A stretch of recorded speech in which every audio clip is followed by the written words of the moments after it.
picks were actually pretty solid. Yeah, except for our 15 corners. Well, I mean, you got to pick or replace Janoris Jenkins somehow, right? Just quantity over quality. Yep. it'll be kind of, you know how like the Eagles like to rotate their front four. They'll just do that with the corners. Oh, now you go play a snap. Those corners are going to play on the O-line. They were drafted to be changed from their position and block. That's what they do now. Dude, just one offensive lineman. That's all I ask for. All right, we are live. We'll see who all joins us here. Probably nobody. It's just us talking to the air. Did you tweet out the chat link too? Yeah, I did. All right, I'll go join that.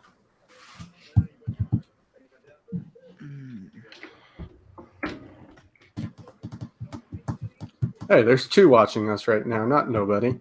Hey. Look at that already, man. Good for want to get in on the action fast. I think 3. Oh, there's Russ Clay. Whoa. Can I have 5 minutes on Tommy Sweeney? Tommy Sweeney, kid. Oh, my goodness. There's a chat question of whether this will be on the podcast. Yes. It will. We shouldn't have said that, huh? Now they can just leave. All right. Cool. I'll check it out when we're just download later. Who's knocking on doors? Oh, it's James.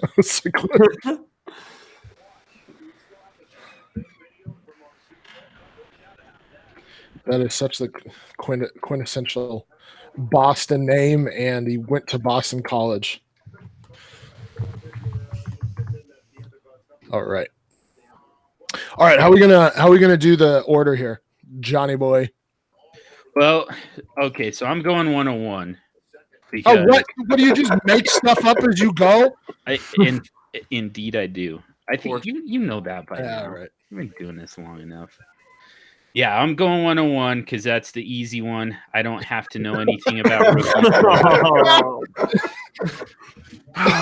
Sounds legit. Yeah. Is it because you already know you're taking Daniel Jones? Is that what it is? Oh yeah, Drew Lock. All right. Drew Lock, of course. You know, I've come to like the Drew Lock pick a lot more as I've thought about it. You're not. Yes. Yeah. I love it. I love the Drew Lock pick. And it really stems from what Elway said about holding him 2 to 3 years behind Flacco, letting him learn. That makes it worse. I disagree because second round value, man. He's a first round projected, and we got him in the second round. Okay. Yeah. John, you're talking as if you took a quarterback at 6. This is a completely different. Well, okay, yeah. Relatively speaking, yeah, it's a better pick than Daniel Jones. But here's the problem: Von Miller, Chris Harris, those guys are on the wrong side of 30 years old to be mapping out a 4-year plan for this team right now. Well, but they also have a lot of young players. So they have the win now in Joe Flacco, and I've already discussed this, and I'm not going to start. I've discussed it ad nauseum, and I'm not going to discuss it anymore. Yes, you are. You brought it up. So we're all right. They want to. He wants to replicate what he did in 2012, and he definitely got Brock Osweiler part 2. In the second round of the draft. Oh, dude, that's come on. That's rough. But the problem is Flacco is not Peyton Manning. Flacco at 34 years old and perfectly healthy is not Peyton Manning with a fused vertebrae. No, but I think he is better than Peyton Manning of 2015.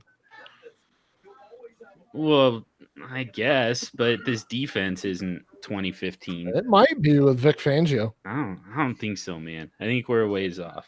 Well, we'll see. Welcome to Fucking the Broncos, the new podcast about just Broncos. Hey, dude. Yeah, it's a pretty high bar, though. That defense was really good back then. So I'm not. Yeah. I don't know that I'm sold that they're there yet, but they can still. I mean, that defense could still be a top 10 defense, I think. I think the run game, though, is a lot better than it was in 2015, too. But we can move on. We are here for a mock draft. Wow. So Louise Mack just went off the board to the Saints, which I think is actually pretty interesting. There was a guy I was kind of high on coming out of Notre Dame and going to New Orleans. I kind of like that landing spot long term. What do you guys think? I know it's a 7th round pick, but still, I don't mind that at all. Yeah, I mean, they don't. How old is? Oh my God, Cook. How old is Jared Cook? 35. 105, 106. Yeah. Oh Jesus, he's not even that old. No. 32. Okay, so he's probably got a good couple years, but I mean, with how tight ends develop, yeah, I mean, it definitely could be interesting here in the next couple of years. One of them I liked. One of these late rounders was Foster Moreau to Oakland. Mm-hmm. I really like that pick. That one's very interesting. Yeah, I don't mind that either. I think I think he's going to be a little bit of a project, but athletically, he definitely, he has good size. Yep. So I think there's something there. I mean, athletically, he charts really well. So it'll be interesting to see how they use him. But yeah, I think he's a ways away from contributing. But where you're going to get him in rookie drafts, I mean, if you have a 4th round, that's probably where he's going. So. I think Trayvon Wesco went late too, which I really liked. Mm-hmm. I think he might have gone in the 5th. Anyway, all right, John, what's our order here? So you guys want to go derby style? Do you want me to just randomize? Just randomize. Said it, dude. Yeah. Cool. Can do that. So talk amongst yourselves for a minute, and I'll get us in order here. Is anybody else extremely annoyed that the Bengals took Travion Williams and Rodney Anderson? Yeah, I saw that. Two of my favorite guys went to the same team behind Joe Mixon. I was like, come on. Yeah, I mean, I think Travion Williams really fits in that pass catching role. The Gio Bernard's contract is up this season, I think. So that one definitely made sense to me. But the Rodney Anderson one might just be like, oh, if he develops and he's healthy, we have an option and we don't have to sign Mixon. So it's from just a regular football perspective. The Travion Williams signing or the draft pick doesn't really scare me necessarily because I think he can be a really good complement to Joe Mixon's game with his skill set as kind of like maybe a 1A, 1B. But the one that scares me is Rodney Anderson. I mean, I was never high on him in my process to begin with because of his health. But I mean, we're talking about a guy that had over 1,100 yards in 7 or 8 games in 2017. And if they hit on him and he stays healthy, I could see him eating into Joe Mixon's workload a lot, and that scares me because I'm a pretty big Joe Mixon owner. I have quite a few shares of him, so. If they hit on him, I think that could be pretty detrimental to Mixon's volume. But I think the Travion Williams, I think he's a fine prospect, and he was one of my top-rated running backs. I think I had him in like the top 7 or so. But I think he's a contributor piece more than anything. He's got really good vision, can catch the ball. So I think he's like a 1A, 1B type thing there more than anything. Yeah. How about Jared Stidham to New England? I know. Meh, whatever. James really liked that. I don't feel mad about it. I think that's a guy that you should target in late 3rd or 4th round of your rookie drafts because the Patriots backups seem to have a way of increasing in fantasy value. Over time too, especially when they get traded to another place. You know what I'm saying? I mean, even if they don't play for the Patriots, I mean, look at Jimmy G, sat behind Brady, had a couple good games, fill in and stuff, and then next thing you know, he's getting a 5-year contract with those guys tend to pan out long term in fantasy. So yeah, no, I definitely agree with you there. If you can kind of get him late, probably like 3rd or 4th, late 3rd, early 4th pick, and you can just kind of sit on him, see how he develops, and hope that you can kind of cash in on that value later when it increases. Yeah. Jesse, how about your guy Keyshawn Johnson? Dude, that was probably one of the more depressing picks that I saw today. I posted on Twitter. I just don't know really what to make of Arizona right now. They just went out and they just grabbed like a ton of like guys that I had rated very highly, and I don't really know where they fit in. They went and they grabbed Andy Isabella, Hakeem Butler, and Keyshawn Johnson. Those are guys that I had all rated in top 10 fantasy wide receivers for me. So the target distribution there at the wide receiver position is going to be, I have no idea what to make of it. And then you have Kyler Murray. He's coming off one of the most prolific, seasons we've seen, single seasons from a quarterback that we've seen ever. And I think I have no idea what to make of it, honestly. I was really depressed to see him go there. So I tweeted out earlier today that Cliff Kingsbury is treating this draft like when I play Madden franchise. Like, take all the wide receivers I like, take a second quarterback for no reason. Yep. Of the two, though, we obviously know that based on the data that we have, Hakeem Butler is the most dominant of them. Well, actually, Andy Isabella is, and over a longer period of time too. But he's going to fill that slot role, and he can kind of stretch the field as well if they move him to that flanker Z spot too. And I think more than anything, it's just going to come down to who's going to eat more out of Hakeem Butler and Keyshawn Johnson. And you have Christian Kirk there too. Fitz. Right, yeah. It's just absolutely loaded. And I think Hakeem Butler's far more athletic and he's far more versatile than Keyshawn Johnson. But Keyshawn Johnson is just a sharp route runner. He was productive at Fresno. He had a really good large market share there. Proved he can handle a large workload. But I have no idea. Those are guys I'm probably going to be taking stabs at in late second, early third, because I love them. They produced and they gave us enough data to go on that says they have good situational upside. But other than that, I have no idea what to do. Yeah, I think they're going to be chucking the ball a ton, man. Oh, yeah. I really think they're just going to be going out there chucking it, rotating guys on and off the field. So I don't think it's going to be great for fantasy. But if I was an Arizona fan, I'd be getting kind of excited. Absolutely. It's going to be great for Kyler. He was already our 101 in Superflex, but all the weapons they've added for him. And you also can't forget about DJ, the original DJ, not the new DJ that you guys have started on this podcast, but the original DJ. And then the development of RSJ even just means that Kyler Murray is going to have so many options to throw to. It's not unfeasible that our friend of the pod, Jake Anderson, said that he thinks that Kyler Murray is going to be a top 10 fantasy quarterback sooner rather than later. All these weapons can't help or can't hurt the chances of that happening for Jake. Although I think that's still a little too high, but it definitely helps his case. I definitely agree there. What do you guys make of David Johnson, though? I tweeted out earlier, I'm a little bit concerned for his rushing attempts to go significantly down. I do understand he's very reliable pass catcher, and targets are very important, especially at the running back position in PPR formats. But if he takes a significant dip, if you look back at Cliff Kingsbury and his college report with his running backs, the majorly successful one in catching the ball out of the backfield was DeAndre Washington, and he seemed to be kind of an outlier there. And he was the only running back to hit over 1,000 yards since Cliff started at Texas Tech in 2013. Only running back to hit over 1,000 yards rushing, and only running back to see over 130 carries. A lot of people say, that DJ's value is predicated on him being able to catch the ball, but I think it's predicated on him being able to be an even mix of both. And if I see rushing attempts go down, I'm concerned. Last year he had over 250 and he hit about 900 yards on the ground, which is great. But if you decrease that by 100 touches, what are we looking at on the ground? And then how much are we looking at from scrimmage? And then how many times is Kyler going to be just chucking the ball up with all those wide receivers and all that talent there? That's concerning for me. But you could get him at a discount. I don't think he's going to be worth the top 5 in startups for sure. Or maybe top 10. I'm not sure. I'm not sure where I land on him though.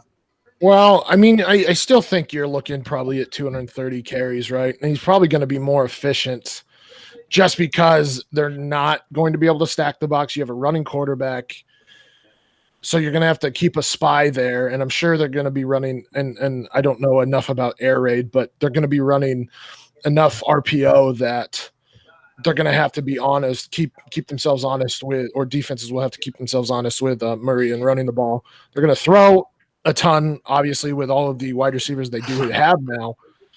So I think the efficiency will go up. I definitely can see what you're saying with the touches going down, but I still think he's a top 10 running back. I think I honestly think if they're going to do this, if they're going to throw a rookie receiver in and rely on some of the younger receivers that they have, like Christian Kirk and like the guys that they've drafted, it's going to be that's a mess.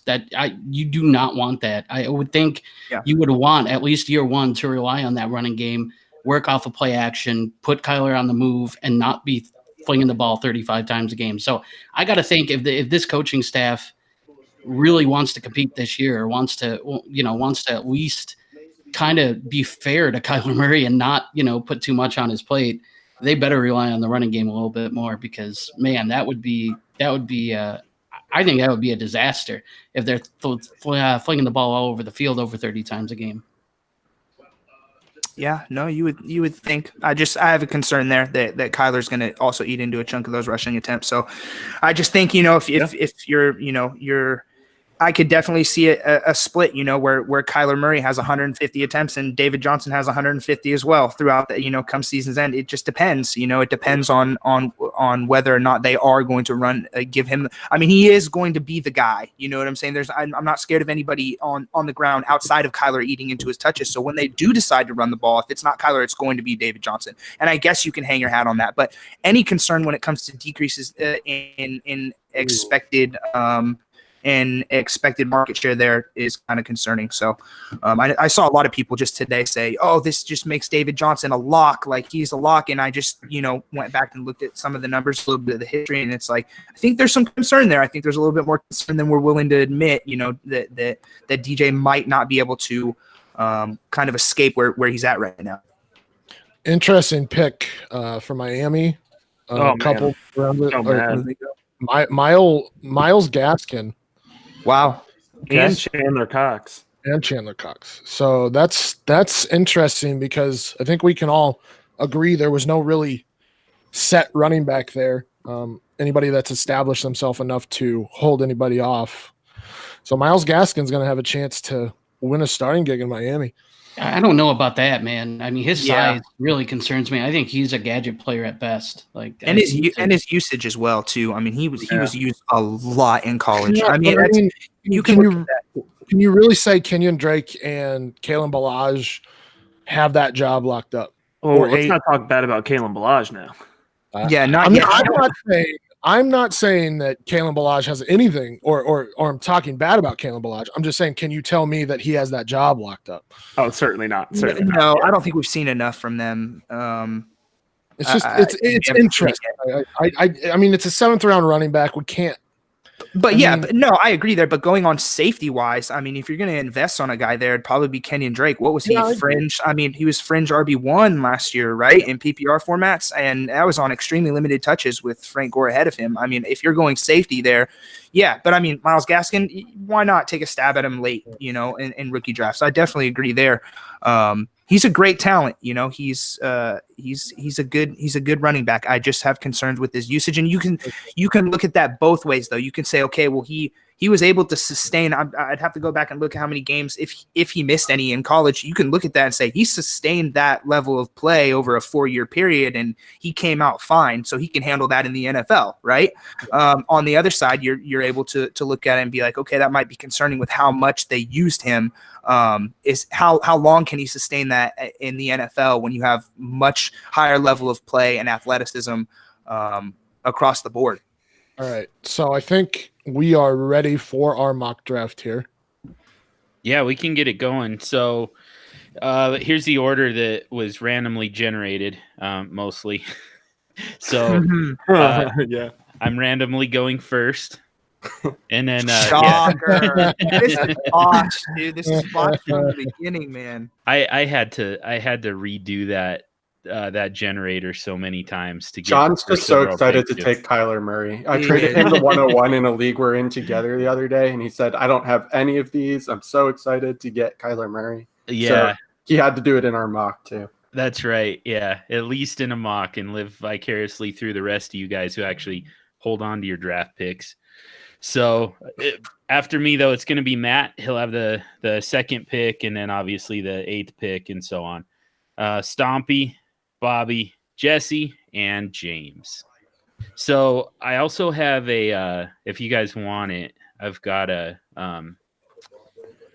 sheet. I've got a Google Doc where we can kind of keep track of it. Yeah, please. If you want that, Yeah. everybody just send me in that group chat. Or Make sure it doesn't have your own personal rankings on there, because I don't want to go off that, yeah, of course you do. No, I won't give you a cheat sheet. If you guys want to give me your email addresses in that group chat, and I'll send it over. I'll share it with you. And I thought we could just keep track ourselves. We're all big boys here. I'm kind of a dummy though, so it's I fine. will screw it up.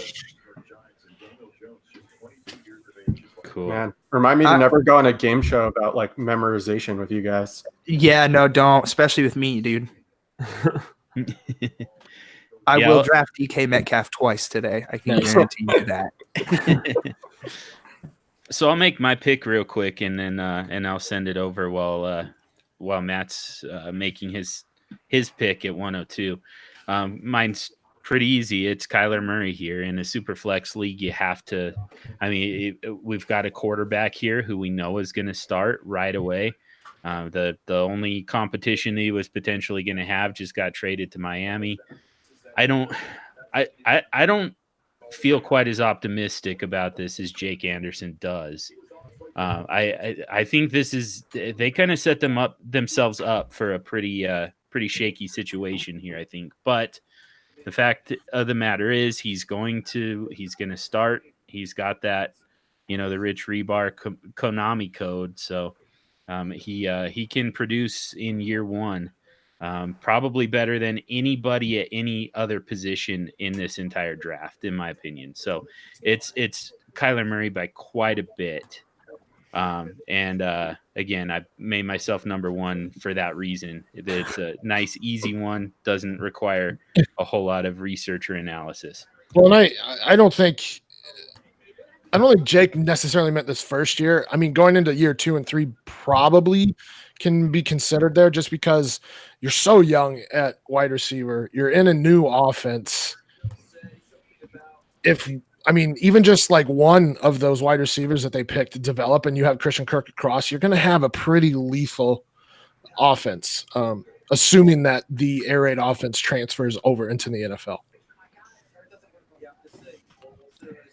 He's by far the safest pick here too. I mean, it's just you know exactly what you're going to get with Kyler Murray. You're going to get a guy who's going to start game one now. I mean, Arizona doesn't have any competition for him. So if you need a quarterback in a super flex, you're getting a guy who can help you immediately.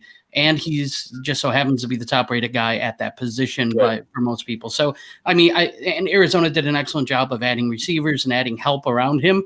It makes sense. I mean, this is the 1.01. I think it's pretty clear at this point. This should be the guy. He has the least amount of questions around him of everyone. All right, Matt. All right. I battled a little bit. I don't think this one was as clear for me. And I know this is a super flex draft and a super flex show. Real quick, man, I'm sorry to interrupt you, but I do want to clarify something. John, are we doing tight end premium? Are we making this super flex tight end premium? Let's not. Let's not. Okay. I don't think that we need to. So I don't think that really change. This is my own personal opinion, but I'm going to throw it out there real quick. I don't think that really changes anything for the tight ends, to be totally honest. So it would have to be like a Trade Addicts 1.75 premium to really change much for me. I don't know that it changes a lot within the position group, but I think it changes my order a little bit. So that's the only reason why I was asking. But yeah. Well, and I think that's something that's important that we need to talk about. Then that we need to get into it at some point here. I mean, we can wait until the tight ends start coming off the board, but my logic on it is just that none of these guys to me are positional starters. Is the way I'm kind of approaching this. Not in year one. I mean, as much as I would love to see, some of these running backs, even as get into low end RB2 territory, I don't see it happening. They're all in committees and bad situations. So I'm viewing the rest of this draft as just kind of a big pool of flex considerations. And I'll be honest, guys, I would take these tight ends over most of the wide receivers and running backs. Mm-hmm. Well, that's going to set up my pick for a little bit of discussion then. Nice. Listen, I like I was saying, I know it's a super flex and the quarterbacks are definitely, going to be going off the board towards the top here, but I'm going to take my 101. He was my 101 going into the draft. I think his landing spot is ideal. I'm going to go with N'Keal Harry, super athletic. I love the offense that he's playing in. I think Belichick can not only get the most with him. I understand the idea that New England spreads out the ball, and that's fine, but I think Harry is athletic enough and he can do enough that Belichick's going to find a way to work him into the offense pretty quickly. And if I'm looking at the other quarterbacks here, like Dwayne Haskins, I think it's going to take a little while. I think he'll get on the field year one. Drew Lock, I like more than Dwayne Haskins, but I don't think he's getting on the field year one. And with the 102, I kind of need somebody who can kind of contribute right away for my team. So I'm going to go with N'Keal Harry. Yeah, John and I have gotten a little bit of flack for this. I don't love the spot just because of the questions that exist. N'Keal Harry wasn't fantastic at getting separation. He's great with the ball in his hands. I think he's ideally fit for big slot, but you have Edelman there. Brady likes to use Edelman. So for me, N'Keal Harry turns into the wide receiver 2 there, and he's more on the outside. So that's my concern. Plus Brady, I mean, how long is Brady going to be there? For 1 or 2 years, and then what? So for me, though I do like what he brings, I just don't love the landing spot for him to go that early for me. I'm going to give a counter there, which is that you're saying he's a big slot or that he can't really get separation. We saw Brandon Cooks there, who also has some trouble getting separation, and he did pretty well for fantasy purposes.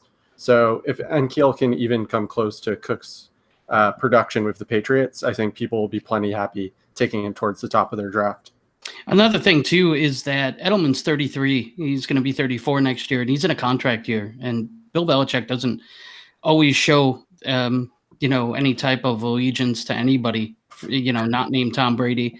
And I'm not going to get into it too much, but and even with Brady, it seems like it's forced by Kraft. So I'm not sure how long N'Keal Harry has to wait before he gets that primary slot role. But I think this year they can kind of gauge, whether or not he needs that.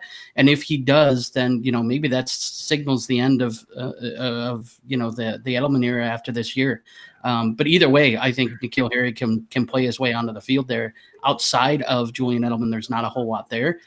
So I think he gets early playing time, and I think there's a scenario where he could end up being the primary slot receiver for Brady, at least for another year. Yeah, and he did play on the outside at Arizona State a decent amount. And I think one of the things to keep in mind, too, is, once he gets the ball in his hands, this guy's extremely comfortable moving after the catch. And so just any way that offense and McDaniels can find a way to get the ball in Harry's hand, I think they can be creative with that. And then his ability to make plays after the catch is next level in this class. He's gonna be a pretty polarizing rookie throughout this offseason. I think it's gonna be a kind of polarizing pick at 102. That, I mean, one of the arguments in favor of it is who else do you take? Exactly. But so I'm glad that we had Matt on that one, because I was pretty confident that he was gonna come up with a good pick with a strong case to make. So, but we can move on here to number 3 in Stompy. All right, so there's 2 guys here that I would have in mind, really 3, but 2 that I strongly consider here, and it being now I'm rethinking again. I think 1.03 is going to be Josh Jacobs for me. He lands in a spot that has a ton of touches, doesn't really have any competition for touches. As much as I love Chris Warren, he's not going to beat out Josh Jacobs. Kroll's a jag, really, at this point. So the guy's going to get – I mean, he could approach 300 touches on the season in his rookie season. And that's always going to be productive. The other guy I was thinking was Dwayne Haskins, just because I think he's going to be the starter right away. But I do have questions about that offense and about Haskins in general. So, yeah, I think the safe pick here for me is Josh Jacobs. Yeah, I like that. I'm not high in the player, but I think he by far of the running backs has the clearest path to carries and the clearest path to early relevance. So that being said, I mean, I kind of want that guy. I want the guy that's going to, I'm going to know right away what I have with him for the most part, because he's going to have opportunity to show me. So there's something to be said just for that, just for the opportunity to know, kind of the prospect that you have in his role moving forward. So, it makes sense to me. The pick does. I'm not high on the player, but the pick makes sense to me just because of the opportunity. I think that's huge for him.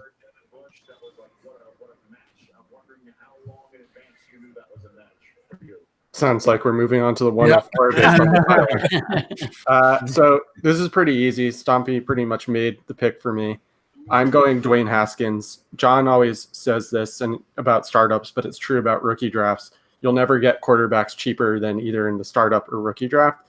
So while I like Josh Jacobs, if it was between Jacobs and Haskins for me, I'm taking Haskins with the idea that if he becomes a starter and shows pretty much even just being an average quarterback, I can probably trade him later for a guy like Jacobs plus. So easy pick for me, Dwayne Haskins on to 105.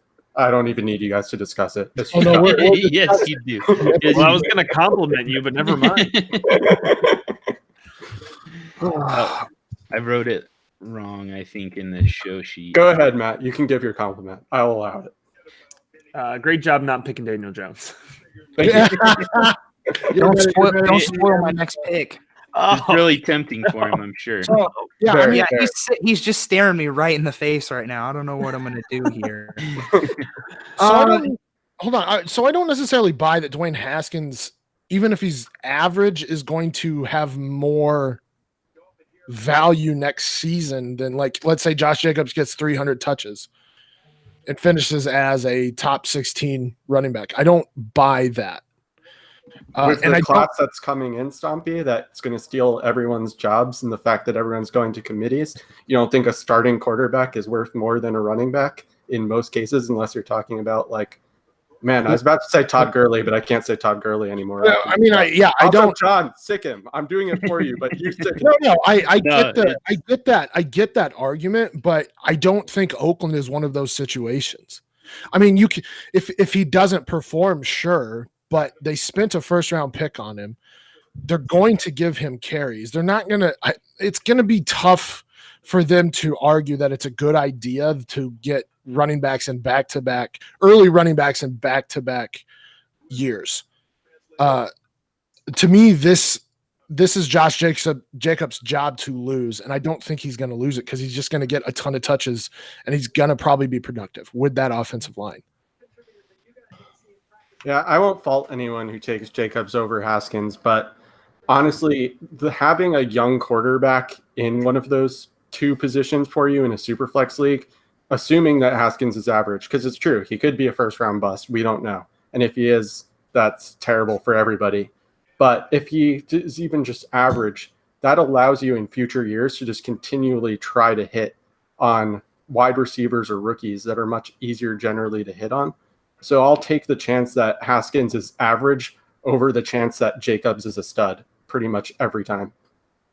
Yeah, I tend to agree with that. And I've got Haskins at 102 personally, just because it's so hard to find quarterbacks, beyond your startup. And the fact that he likely gets on the field at some point in 2019. And like Bobby said, I mean, just the potential there. For him to fill a need that's so hard to fill, I'll take him there. But Josh Jacobs is that's also the type of pick that I would normally make in a rookie draft. So I'm good with that too. What's 105, Jesse? Oh man, so I had a couple options that I really wanted to go here. I could kind of go for very high ceiling in a player that I think kind of fell in a good situation. I could go with JJ Arcega-Whiteside, who I'm really high on right now, coming into his situation. But I think I'm going to sway a little bit, and I'm going to go David Montgomery here. I think he's a pretty good value, and I really like where he landed. I think him and Tariq Cohen are going to be a really good duo. And from everything that I've seen from him in college, he handled a massive workload at Iowa State. Great vision. Very elusive, very patient, and I think his running style is just going to cater to that offense really well. Nagy found himself a Kareem Hunt style kind of guy, and I really think that he's going to really come in immediately and be that guy for the Bears. So I'm going to go ahead and I'm going to take him there. Nice. What is all right, I'm kind of curious about putting Montgomery up against Miles Sanders. Like, how does everybody feel about that one? Is it a huge difference? Would anybody else do it differently there?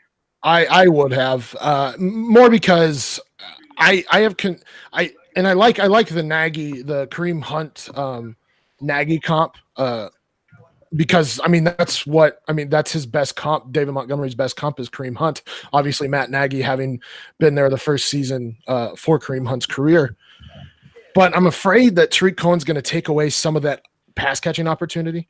Though, I mean, they're able to employ Tariq Cohen in a lot of ways, a lot like Tariq Cohen in Kansas City. So, I mean, there's an argument there. I just like Miles Sanders for the future. Maybe not this next year because they have Howard, they have Clement, they have Wendell Smallwood, Josh Adams. So it's pretty crowded, but I believe four of them, because Josh Adams, I think his contract is up this season too because he was an undrafted free agent. I don't know if that's correct or not.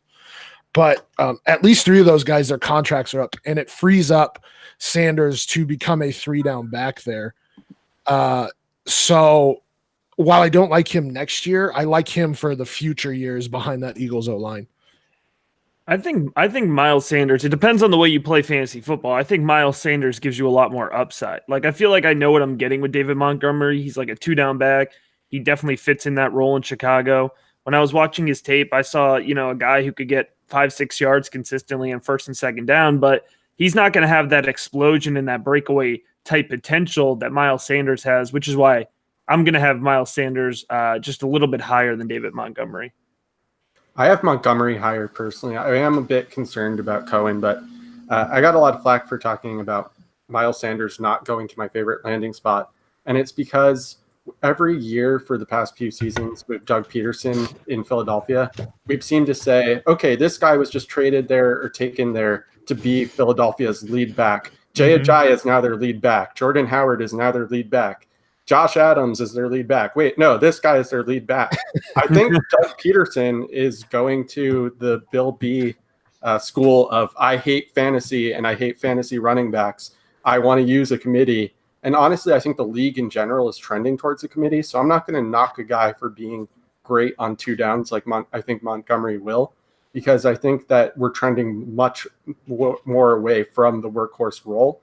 And because of that, because there's much more of a committee in the Eagles offense, I'll take the shot on Montgomery personally. Okay. So we're on to 1.06. Yeah, what do you got, James? Well, this is interesting because Miles Sanders is definitely in my thought process. Quarterback always is, in Superflex, and there's only one receiver gone too, and there's a bunch of receivers I like here, but I'm going to sway, and I'm going to take a guy who I'm so high on talent-wise. He was my number 1 rated tight end at the time, and I think he opened that gap a little bit with landing spot. I'm going to take Noah Fant. I really like him going to Denver. I think it's a fantastic landing spot for him.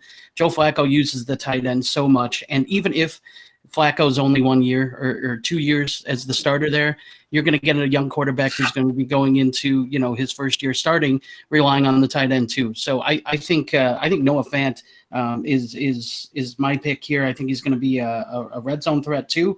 I think.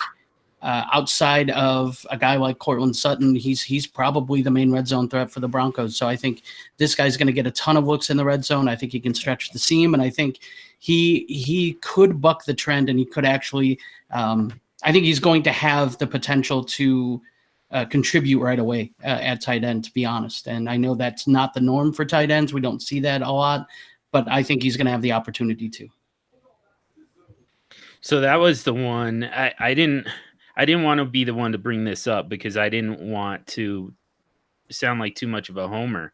But this is exactly what I'm talking about. I feel like, as much as I love Cortland Sutton, there's a chance that Noah Fant is the most dangerous weapon on that, in the passing game at least, on that offense right now, especially with the way Joe Flacco uses the tight ends. So, it's awfully tough for me to not put Noah Fant in the top 3 personally. I think that he's in the discussion with N'Keal Harry for a top 3 pick. I've been hearing a lot of like people not being happy about Noah Fant to Denver, and I really don't understand it. No, I think it's perfect because there's enough wide receivers there that defenses aren't going to totally hone in on him, but not so much that I think they're really going to eat away at his production. And the way that Fant could get to the second level, like I love the pairing. I think Joe Flacco is going to need a reliable tight end, like you said. So I love it. And I was going to take Noah Fant if he had fallen to me at 108. So you wouldn't have gotten him because I would have got. I was going. There's that concern that young tight ends don't necessarily produce in year one. I think Fant's a little bit different because he's close to a big slot type of wide receiver. He just moves like that. He's a great route runner. He's got good hands. So it's a lot like Evan Ingram. I think it's a valid comparison. He's a lot like Evan Ingram. Ingram only really had a good season because Odell Beckham Jr. was down, but they don't have an Odell Beckham Jr. They have very young wide receivers there that are also developing. So yeah, it's valid. And you have Scrangelo there who is coming from an offense that just had a record-breaking tight end in George Kittle, and likely will use that type of offense again. So yeah, I really like that pick here. I'm learning that you guys are a bit higher on Fant than I am. And I think one of the reasons is I've heard these sorts of arguments before, right? When we said, oh, Njoku coming out, he's a move tight end. He's not going to be subject to the typical young tight end development.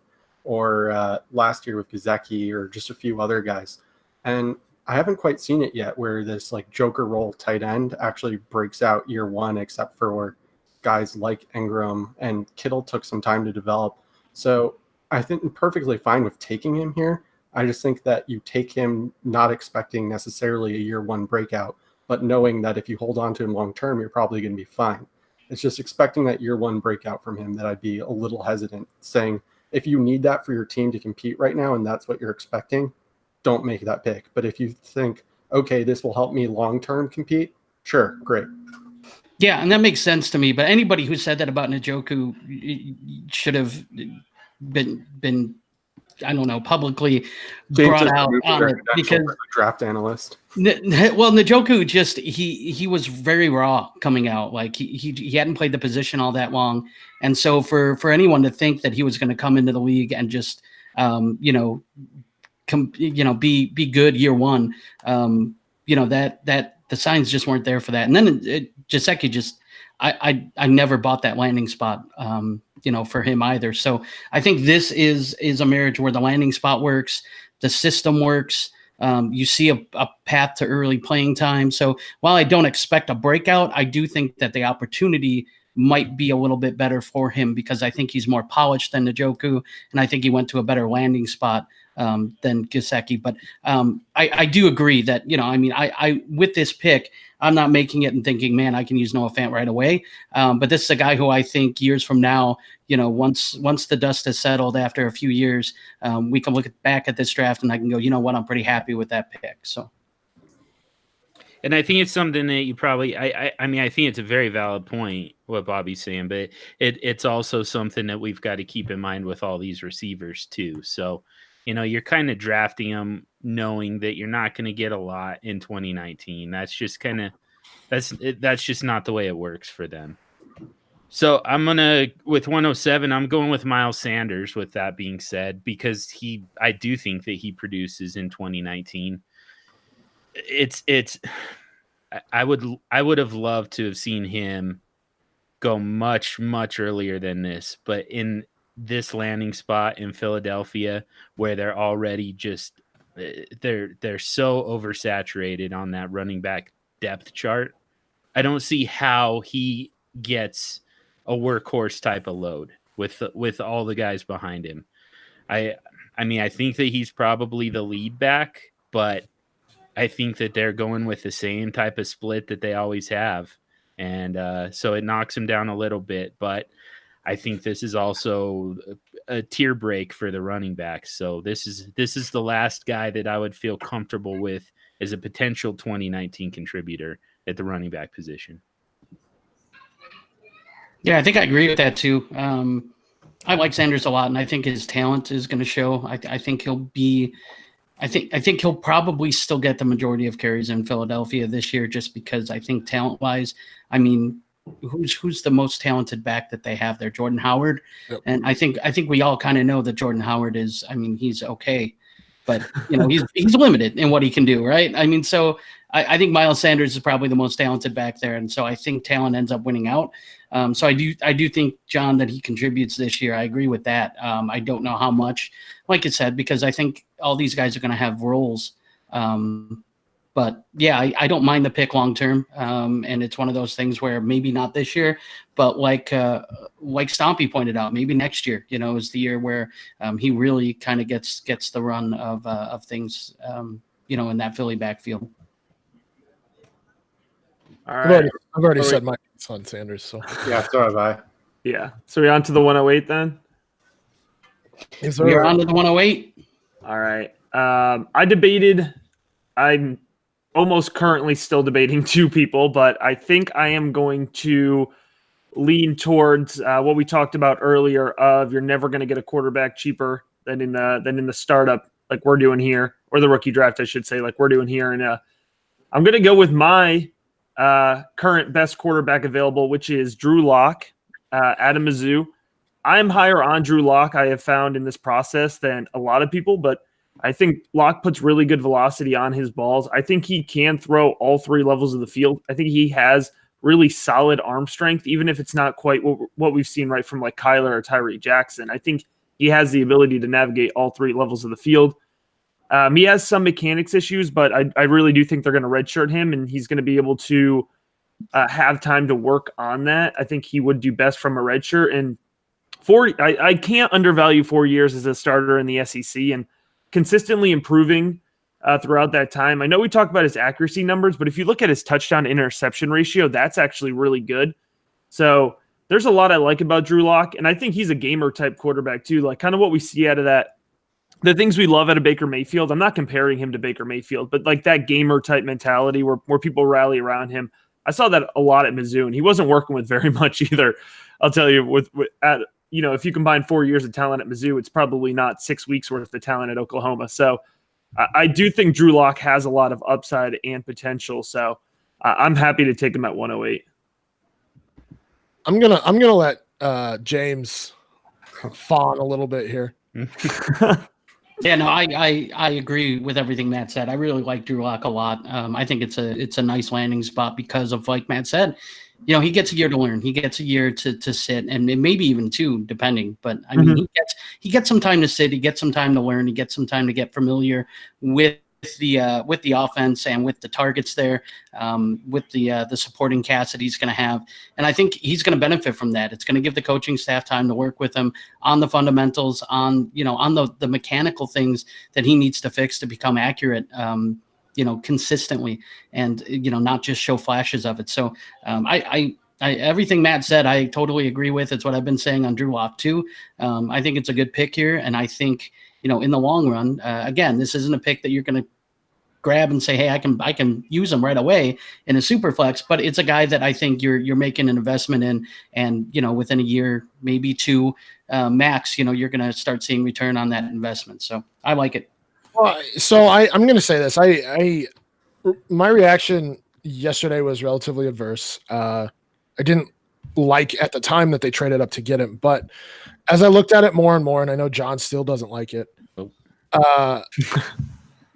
I'm starting to like the situation as a whole. I know we can't ever buy that a quarterback's going to develop into something, but I like that Elway wants him to learn under Flacco for, it sounds like 2 or 3 years. I mean, he compared it to the Favre-Rodgers relationship. And no, we're not comparing those two to Favre and Rodgers. They're not, well, at this point, they're not Hall of Fame quarterbacks, and it's hard to compare them. But there's a lot of things you can't teach. One of them is being arm talent. I mean, the guy has awesome arm talent, like Stafford level arm talent. I'm not going to say he's Patrick Mahomes, but he's got Stafford level arm talent. And if he can learn under pressure to not make bad decisions, to not and to have consistent arm angles and make those change arm angles when he needs to and not just because, then I think you're looking at a guy that can be a franchise quarterback in the future. I mean, the guy can make some fantastic off-platform throws, and you can't teach that. So the things you can teach are footwork. The things you can teach are making better decisions.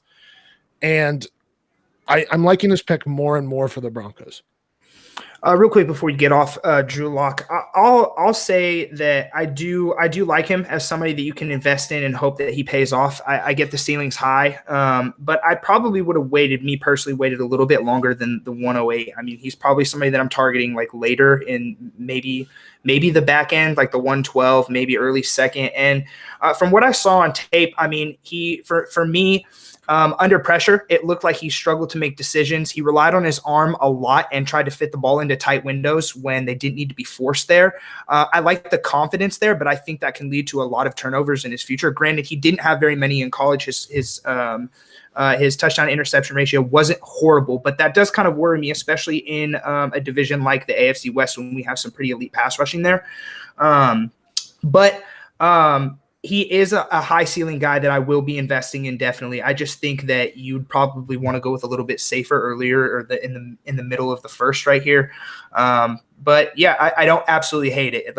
Like we discussed earlier, this class is really up in the air right now and everything's really raw. So I definitely understand the need, especially in a super flex too. I mean, you definitely want to grab those top end quarterbacks and even if you have to stash them for a season or two as he sits behind Flacco, I mean, I get it.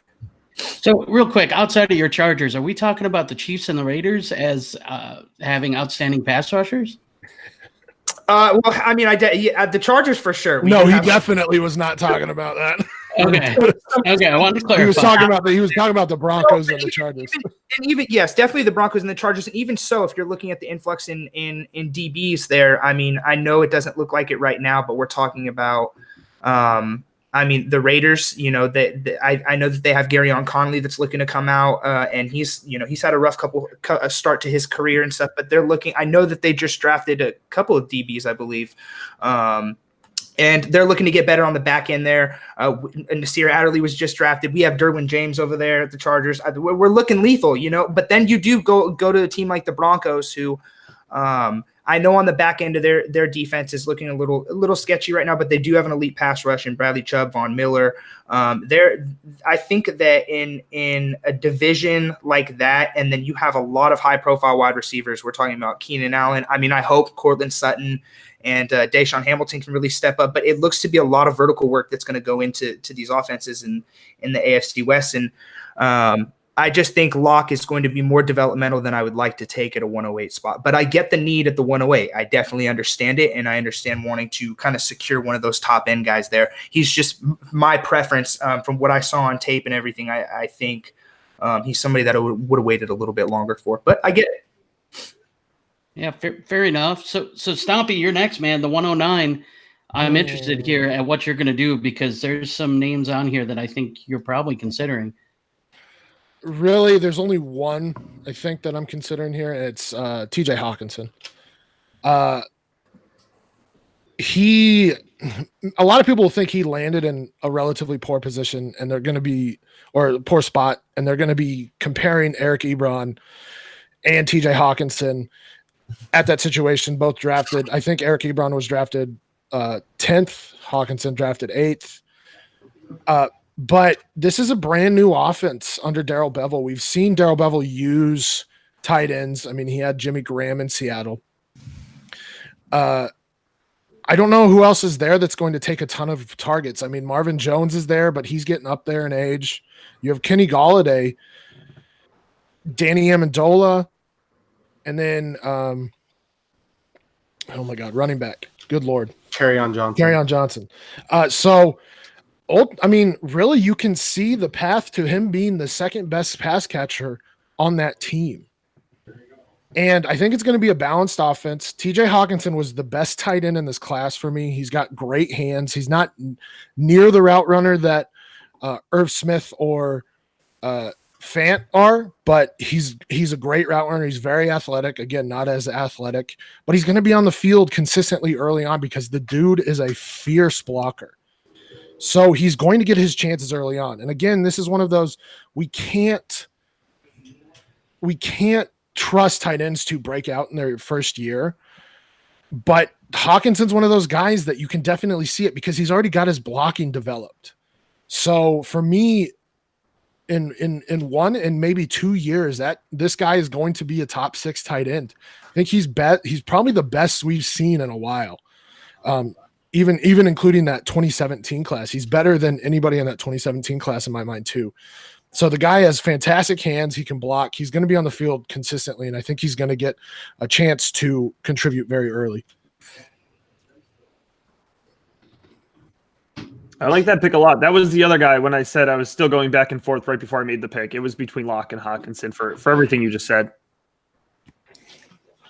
Yeah, I like it too. I like the landing spot. I totally agree with everything you just said, Stompy. So, yeah, I don't know. I guess we can move on to Bobby. Bobby, interesting decision you have here.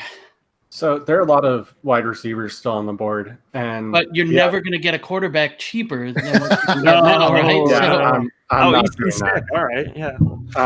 Do it, Gettleman. At this point, I have currently, and I'm still figuring out my first round ranks, but I do currently have DK Metcalf as my number 5 in Superflex. And if I was realistically on the clock in 109, that means that my team was a playoff contender last year. And maybe it just needs a player with huge upside like DK to carry it to the championship. And so I know a lot of people are down on DK, and I totally get it. I've heard some people say he's this year's Kevin White, and I understand why you're afraid of an athletic freak who doesn't have a lot of college production because of injuries or whatever. But with the news about Doug Baldwin possibly never playing again, I think DK paired with Russ is a match made in heaven personally. I know a lot of people are also worried that Russ isn't going to throw the ball that much, but at 109, I'm happy to take the upside swing on DK. The only thing I'm mad about is that you took him in front of me because I was going to take him next. I think honestly, I think that's a good pick. This late, we know how the hit rates look the further we get, even after like the 105, 106-ish.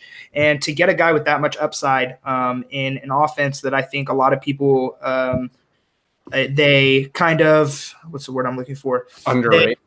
They automatically associate is the word I'm looking. They associate it with the zone running scheme that Schottenheimer and Pete Carroll have. And although that they are based on that, they do have a vertical passing offensive scheme where they have both outside wide receivers just kind of stretch the field. They have the slot guy cover the middle, and they kind of bump those tight ends out into the flats. And in that offense, I think DK kind of fits perfectly. You want him to be on a vertical passing scheme where he can just stretch the bounds of that field, use his catch radius, his large body, has a really great release off the line of scrimmage, played on one side primarily in college, which I don't see as an issue if he's in a scheme like this, because you want to get him on an island where he can just release off the line of scrimmage, use that big frame, and just body DBs at the next level. He's one guy that physically I'm definitely not worried about any DB. Just maybe I'm not worried about them manhandling him. Maybe from a technical aspect, he'll have to get used to it, but he has one of the better releases in any wide receiver in this class. And I just think he's a better fit than a lot of people want to give him credit for. I know that Seattle's going to run the football, but I think that DK has massive upside to being a big play guy, as well as being a big red zone threat there as well. Seems like there aren't many other comments about DK, so maybe we should move along. I'll just say this: like I don't like DK. I didn't like DK coming out, but he found himself in a good fit, especially with the news that Baldwin may be retiring. You basically have Tyler Lockett, who can fit in that. I mean, he ran out of the slot when Baldwin was hurt. He was effective all season. You got a field stretcher in DK. We'll see if his route tree can develop further. But with how Russ throws that deep ball, I really like this spot. I think it's underrated, and I think Jesse's right that people are really sleeping on DK and this landing spot. Yeah, DK will definitely still be at the top of my boards. In non-super flex, he's top 3 or 4 for me. In super flex, he's top 7 or 8. So I think you do get a good value here at 10 or 9. So what we're saying is I'm killing this draft so far. I don't disagree with you, Bobby. I think you are. You are. All right, so is it on to me now? It is on to you. It is, yeah. Okay, well, my guy was just kind of sniped in front of me, so I'm sad. I'm not going to make a bad decision here, but I am going to make a pretty good upside guy or an upside pick on a guy that I believe landed in a pretty good spot. I'm going to go Jaws here, J.J. Arcega-Whiteside. I took a running back with my first pick, so I'm going to kind of try and even that out and add a little bit more depth to my wide receiver position. And kind of like Bobby said, if I'm picking this late, I mean, I'm assuming that I had a pretty good season. I'm going to look to add a good depth piece and a guy that I think landed in a plus situation. And with that being said, I know that Alshon's still there, but he's getting a little long in the tooth at age 29. And he will deal with. I know. Not 29 isn't actually. This just gets more and more funny to me because like I'm 30, and as I talk about these guys, I'm like, oh, these guys are getting really old for their position. And I'm like, oh, it's not old, bro. Because Well, in real life, it's not, but it's just one of those things where it's like I'm going on 31, and I'm talking about these guys that are younger than me. Oh, they're getting up there in age. Exactly, and yeah, so I have massive faith in Carson Wentz. I mean, he's hucking it up, and he's throwing. I mean, over. I don't know the exact numbers, but he's throwing the ball a consistent amount of time from year to year. And I personally, I think that the rumors of them shopping Nelson Aguilar around, I think those are signs that, of course, Jaws is going to have to deal with guys like Zach Ertz, and I don't anticipate Alshon Jeffrey to just go away. But I do think that throughout his college career, he's an early producer. I believe that Jaws had a breakout age of 19, and he had a really, really, really big high upside touchdown ratio. And I think he made a name for himself in that red zone in that paint area. And I expect the Eagles to be able to move the ball up and down the field with some added offensive talent there. And I expect him to be very efficient in that area and to be able to move the ball inside the 20s as well. So I like that upside there. And I think that even if he doesn't come on for me this year, I think that give it another season. We know that wide receivers tend to take some time to develop, but I think that given the circumstances and everything, I think he's going to be a pretty big staple in that offense for years to come. So I'm glad to lock him up here. Yeah, I like that pick, Jesse. And just real quick, I was talking about this with a friend the other day, and the Eagles can cut Alshon and only lose like $7 million in dead cap, and they have him signed to, I think it's like a $16 or $17 million contract next year, and they do need some cap room. So it is entirely possible that Alshon is a cap casualty next year. Yeah, no, definitely agree there.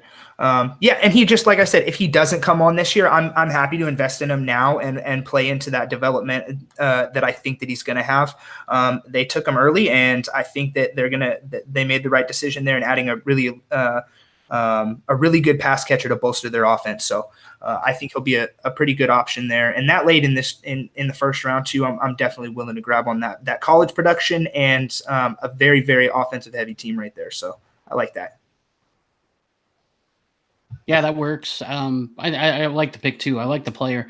I don't know. It's going to be interesting to see some of these mocks that come out because I don't know in a super flex if you had to grab them there. But I like Arcadia Whiteside an awful lot, especially with Nelson Aguilar, being gone. And, like Bobby pointed out, they can move on from Alshon too, and they can free up a bunch of cap space. So, I like the pick. So I'm on the clock here.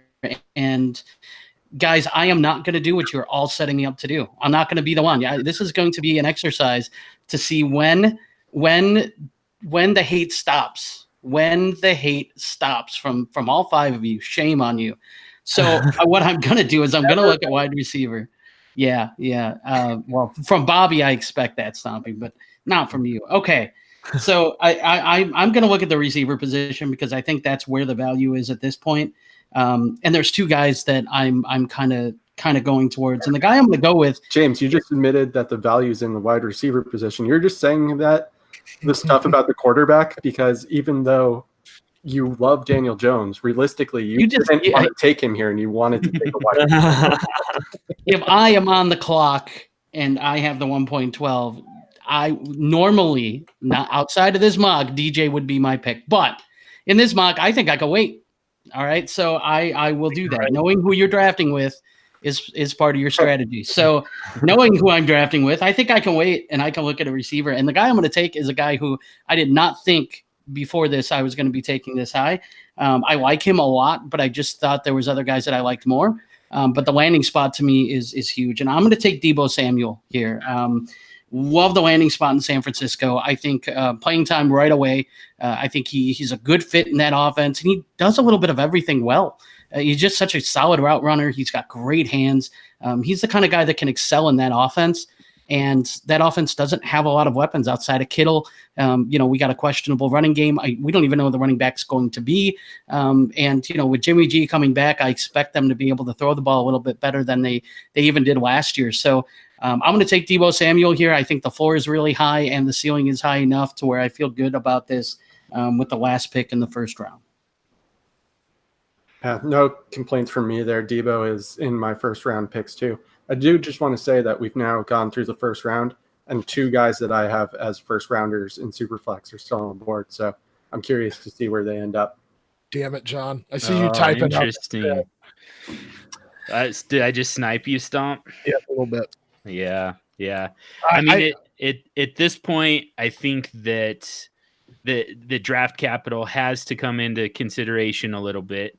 Mm-hmm. I know that for Stompy, this pick is also going to, it's because of the quarterback a little bit as well. So just to so I've teased it enough. So we're gonna go with Hollywood Brown in Baltimore, and I mean first round pick, first wide receiver taken in a very deep class. I know that there are questions about the health. But at the end of the day, again, there's draft capital here. There's reason to believe that he's the number one wide receiver on that offense. And regardless of how much you think they're going to actually throw the ball, it's an NFL offense. They're going to throw the ball. They have to. So are you coming around? Yes. Go on, John. Sorry. I think that Marquise Brown is also going to be the guy who kind of works, the short and mid-range routes that Lamar Jackson is really going to try and focus in on. So, it's not that I'm coming around to the idea that Lamar Jackson's going to be a good passer, especially here in year 2, but it's an acknowledgement that he's an NFL quarterback who's going to throw the ball, several hundred times. He's lying, Stompy. He read your article and listened to Superflex episode 1 and changed his mind a little bit. Good for you. Good for you. Which was a fantastic article, by the way. I did tweet yesterday that I think that people might overreact and say that he's a little bit dead in the water in Baltimore, but I don't really believe that. I believe even if Lamar Jackson throws 250 times in this year, that's wild. Give or take 250 times. I think there's a strong chance that 80 to 90 of those times are going to go to Hollywood. Listen. What the reason why I tweeted this out yesterday too, that Lamar Jackson, that the Baltimore Ravens were ranked 8th in percentage for play action. They ran play action 28% of the time, 8th in the league. Lamar Jackson had 72% completion percentage on play action. Now you look at the skill set of Hollywood Brown. What does he do best? He separates down the field in space. If Lamar Jackson rolls out of the pocket and he looks to extend the play, the one guy that I am almost willing to bet is going to be open down the field is going to be Hollywood Brown. Now, not only do I believe that he's going to be open down the field, but what did he do in college with the ball in his hands? He was a yards after the catch monster. That's what he was. He was able to get the ball, and he wasn't going for 4 or 5 yards after the catch. He was going for 40, 30, 30, 40, 50 yards for touchdowns. He's explosive. He's dynamic with the ball in his hands, and I think that he has everything you could possibly want for a guy like Lamar Jackson, who will look to stretch the pocket or break out of the pocket, extend the play, and who was accurate, statistically accurate on the run and throwing off of the play action. So I think that he fits into that mold that they're looking for from him, and I think that he's going to fit right into that offense. Now, I'm not saying that he's going to come in and post absolute top 12 fantasy numbers or anything like that, but I think people are overreacting to the landing spot, saying Lamar Jackson doesn't throw it enough. They're going to run the ball. They run 2 tight end sets all the time, and I get that. But he's proved last year he hit that over that 20% threshold, 26.2% of combined receiving yards and touchdown market share for Oklahoma, and he barely missed that threshold the year before that. At age 20, he had 18.3. That's not too significant of a drop off percentage wise that we can't say that he wasn't capable or anything. I'm not going to split tea leaves or whatever that saying is. I'm not going to look too much into that, but he can handle that workload, and he can be the number one. I think he is there, and I think he's going to play into that for Baltimore definitely.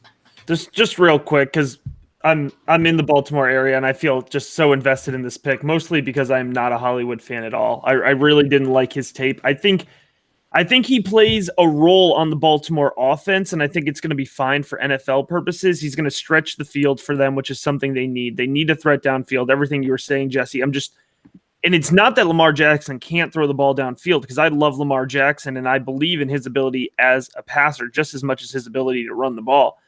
I can't see that.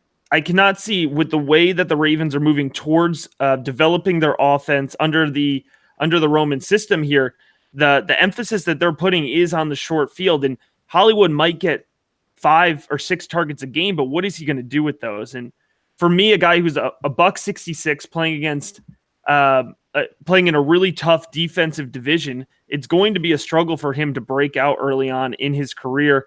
And I know people disagree with this, but I actually don't love his route running. I don't love his ability to consistently create separation.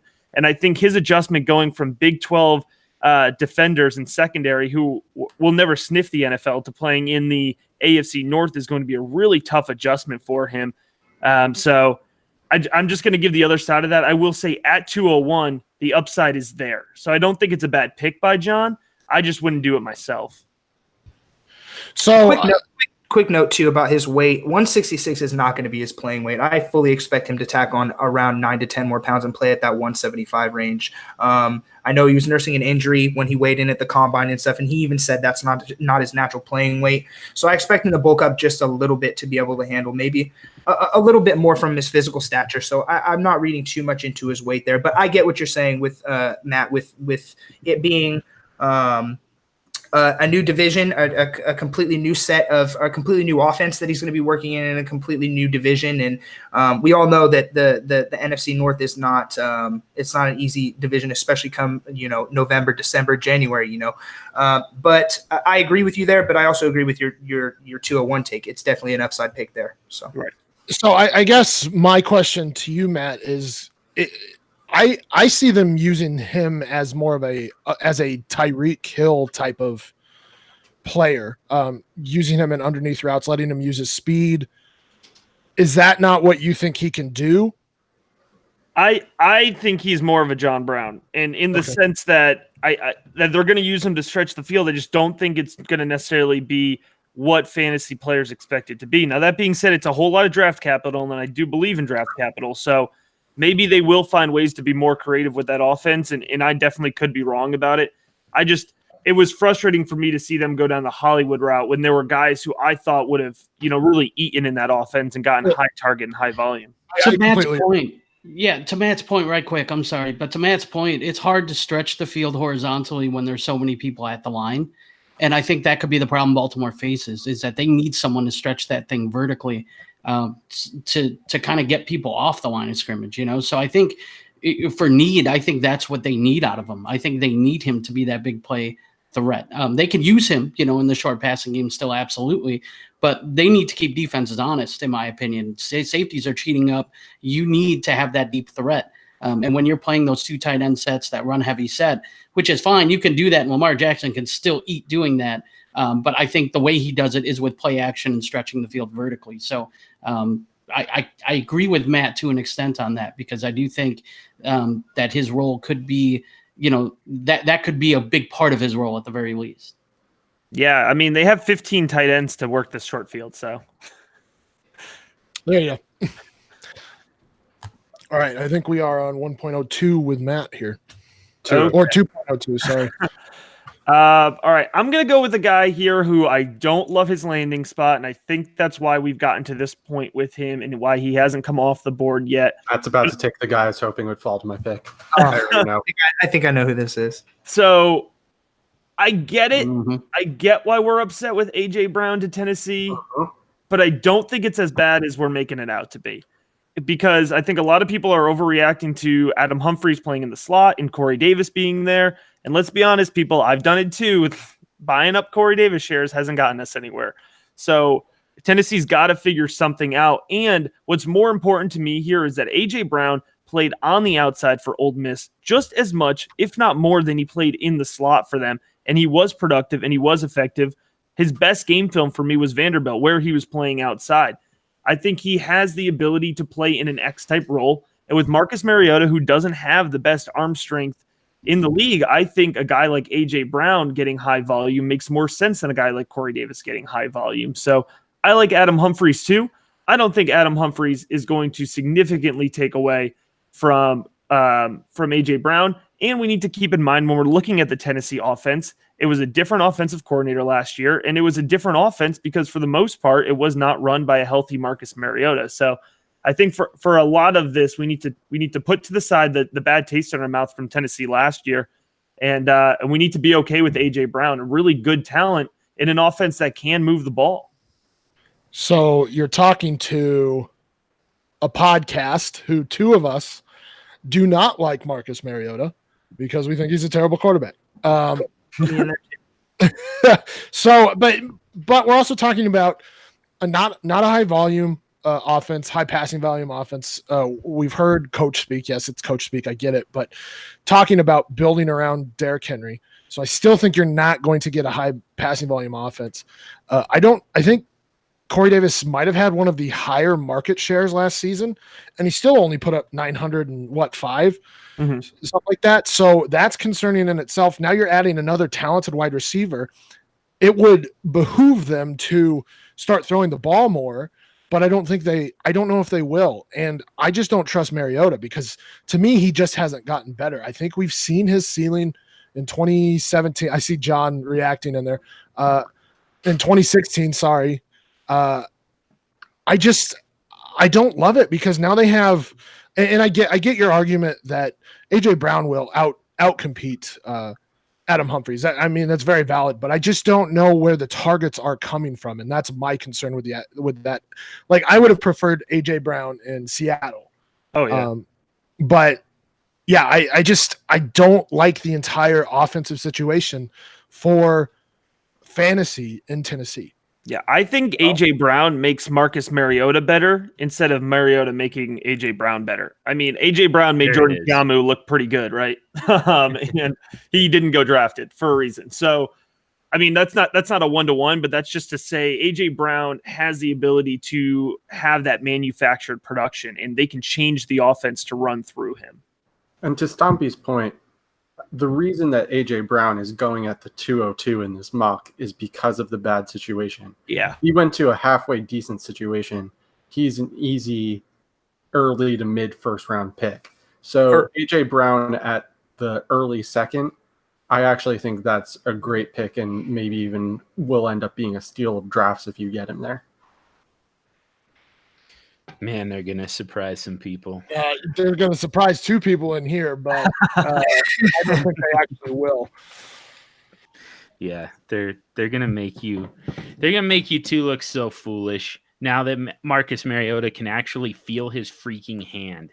We're not having an argument again. We're not doing this again, John. We've We've had this argument so many times. I think I got more really of it think coming, but I think AJ Brown is going to thrive when Tannehill takes over because he can hit the short routes. Oh, I think that's Oh man, oh my god, yeah, we've got an entire off season ahead of us. we're spiraling. Yeah. All right. Let's move on because we could definitely just turn this into a why Marcus Mariota is going to bounce back Before episode. Stumpy picks, let's see if he takes the last guy who's still available for my personal first round ranks here, or if I get them at the 204. You might get him at the 204. I'm going to go with Hakeem Butler. nice. Nice. Was that it, Bobby? Nope. Which means I'm not taking Daniel Jones.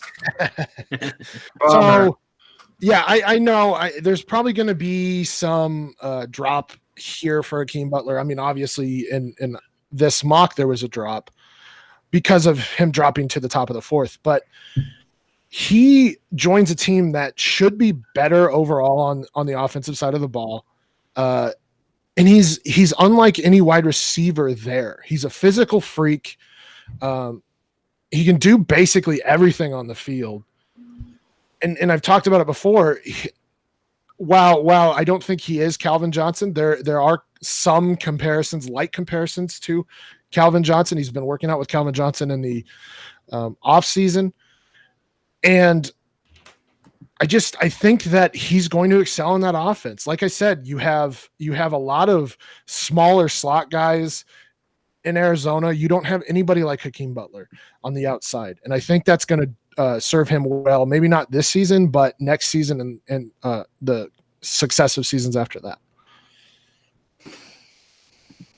Yeah, I agree. I'm totally good with the pick. I think he definitely fell more than any of us thought, but he was the first player taken in the fourth round. I mean, late third, early fourth is almost semantics at that point. But yeah, so he definitely fell more than I think we all kind of figured he would, and that's a cause for a little bit of concern. But I think his landing spot was very nice because, like you said, Stompy, I mean, we don't expect Fitz to be around much longer, and a starting role could be opening up. And with all the receivers that Arizona drafted, I don't know how they feel about Kirk either. I mean, I'm a little worried that Christian Kirk might be replaceable in their eyes too. I mean, this is a new coaching staff. Maybe that's not their guy either.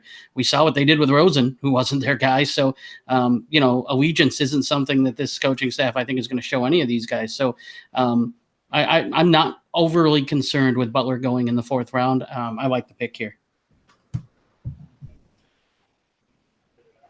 Yeah, I don't mind it. I have a guy rated higher, obviously, by my comment from earlier. Well, let's hear it, Bobby. Let's hear who it is. So I'm going to go with the last person from my first round pick, or my first round in Superflex, and that's Paris Campbell. And Paris Campbell started to take off with Dwayne Haskins, and now he gets to play with Andrew Luck. He also gets to play opposite an aging but still very good T.Y. Hilton, who I think he can learn a bit from, and he profiles somewhat similarly to. So I really believe that Paris Campbell is going to be a solid player for the Colts, and it's a soft landing spot. Outside of T.Y. Hilton, they have Devin Funchess, who everyone jokes is a tight end, and they have Eric Ebron, who is a good tight end, despite what some people on this podcast do or do not believe. But he is in a position, I think, within a year or two to be the number one on that team with a truly talented quarterback throwing him the ball. So at this point in the draft, I'm more than happy to take him. I like it a lot. I like offenses that have two very dynamic guys that can move around in that offense. I think you highlighted it perfectly. You have T.Y. Hilton, you have Paris Campbell. Both can play from the slot. Both can use their speed on the outside. And then you have a tree trunk and scrumptious Funchess. So yeah, and I think it's a good. Not only can you use them interchangeably and use them creatively in that offense, but if T.Y. goes down, which he has propensity to do, I mean, he's gotten injured in his past, you can use Paris Campbell in that offense or in that same position and really not miss a beat. So I think Paris Campbell's getting a little bit underrated, but I think his landing spot was fantastic for them to take advantage of his skill set.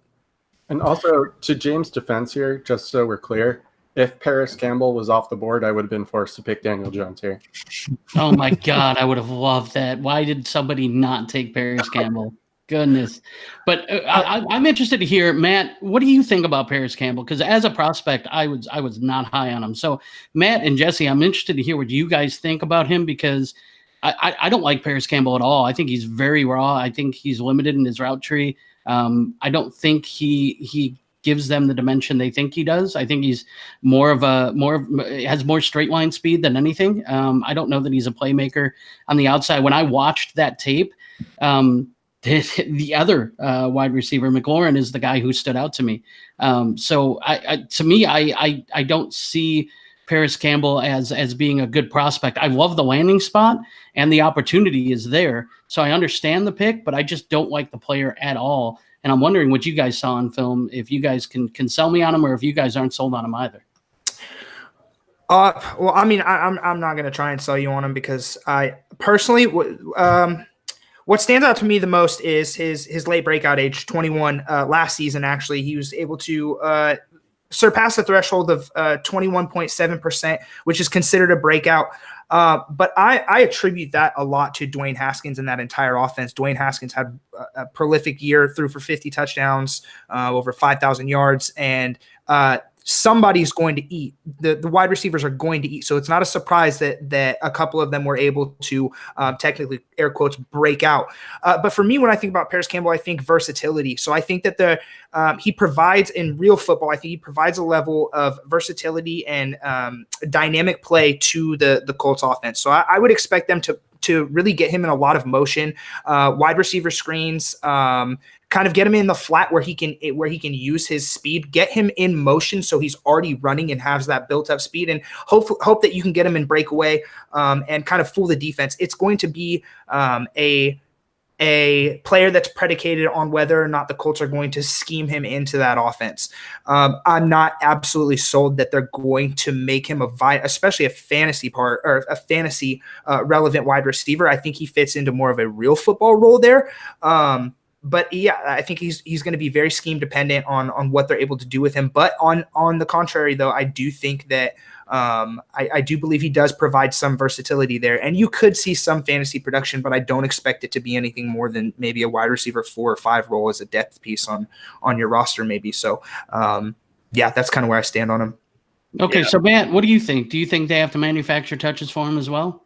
Yeah, for me, so Paris Campbell, I would say Paris Campbell tape, it's kind of like, a nice wine. It ages better, because the first time I flipped on the tape, I'm just like, this is Ohio State. You know what I mean? Like, yeah, they're going to find a way to get this guy open. But the more I watched and the more I really focused in on the way Paris Campbell was getting open, I did see a consistent ability to find separation and to find space.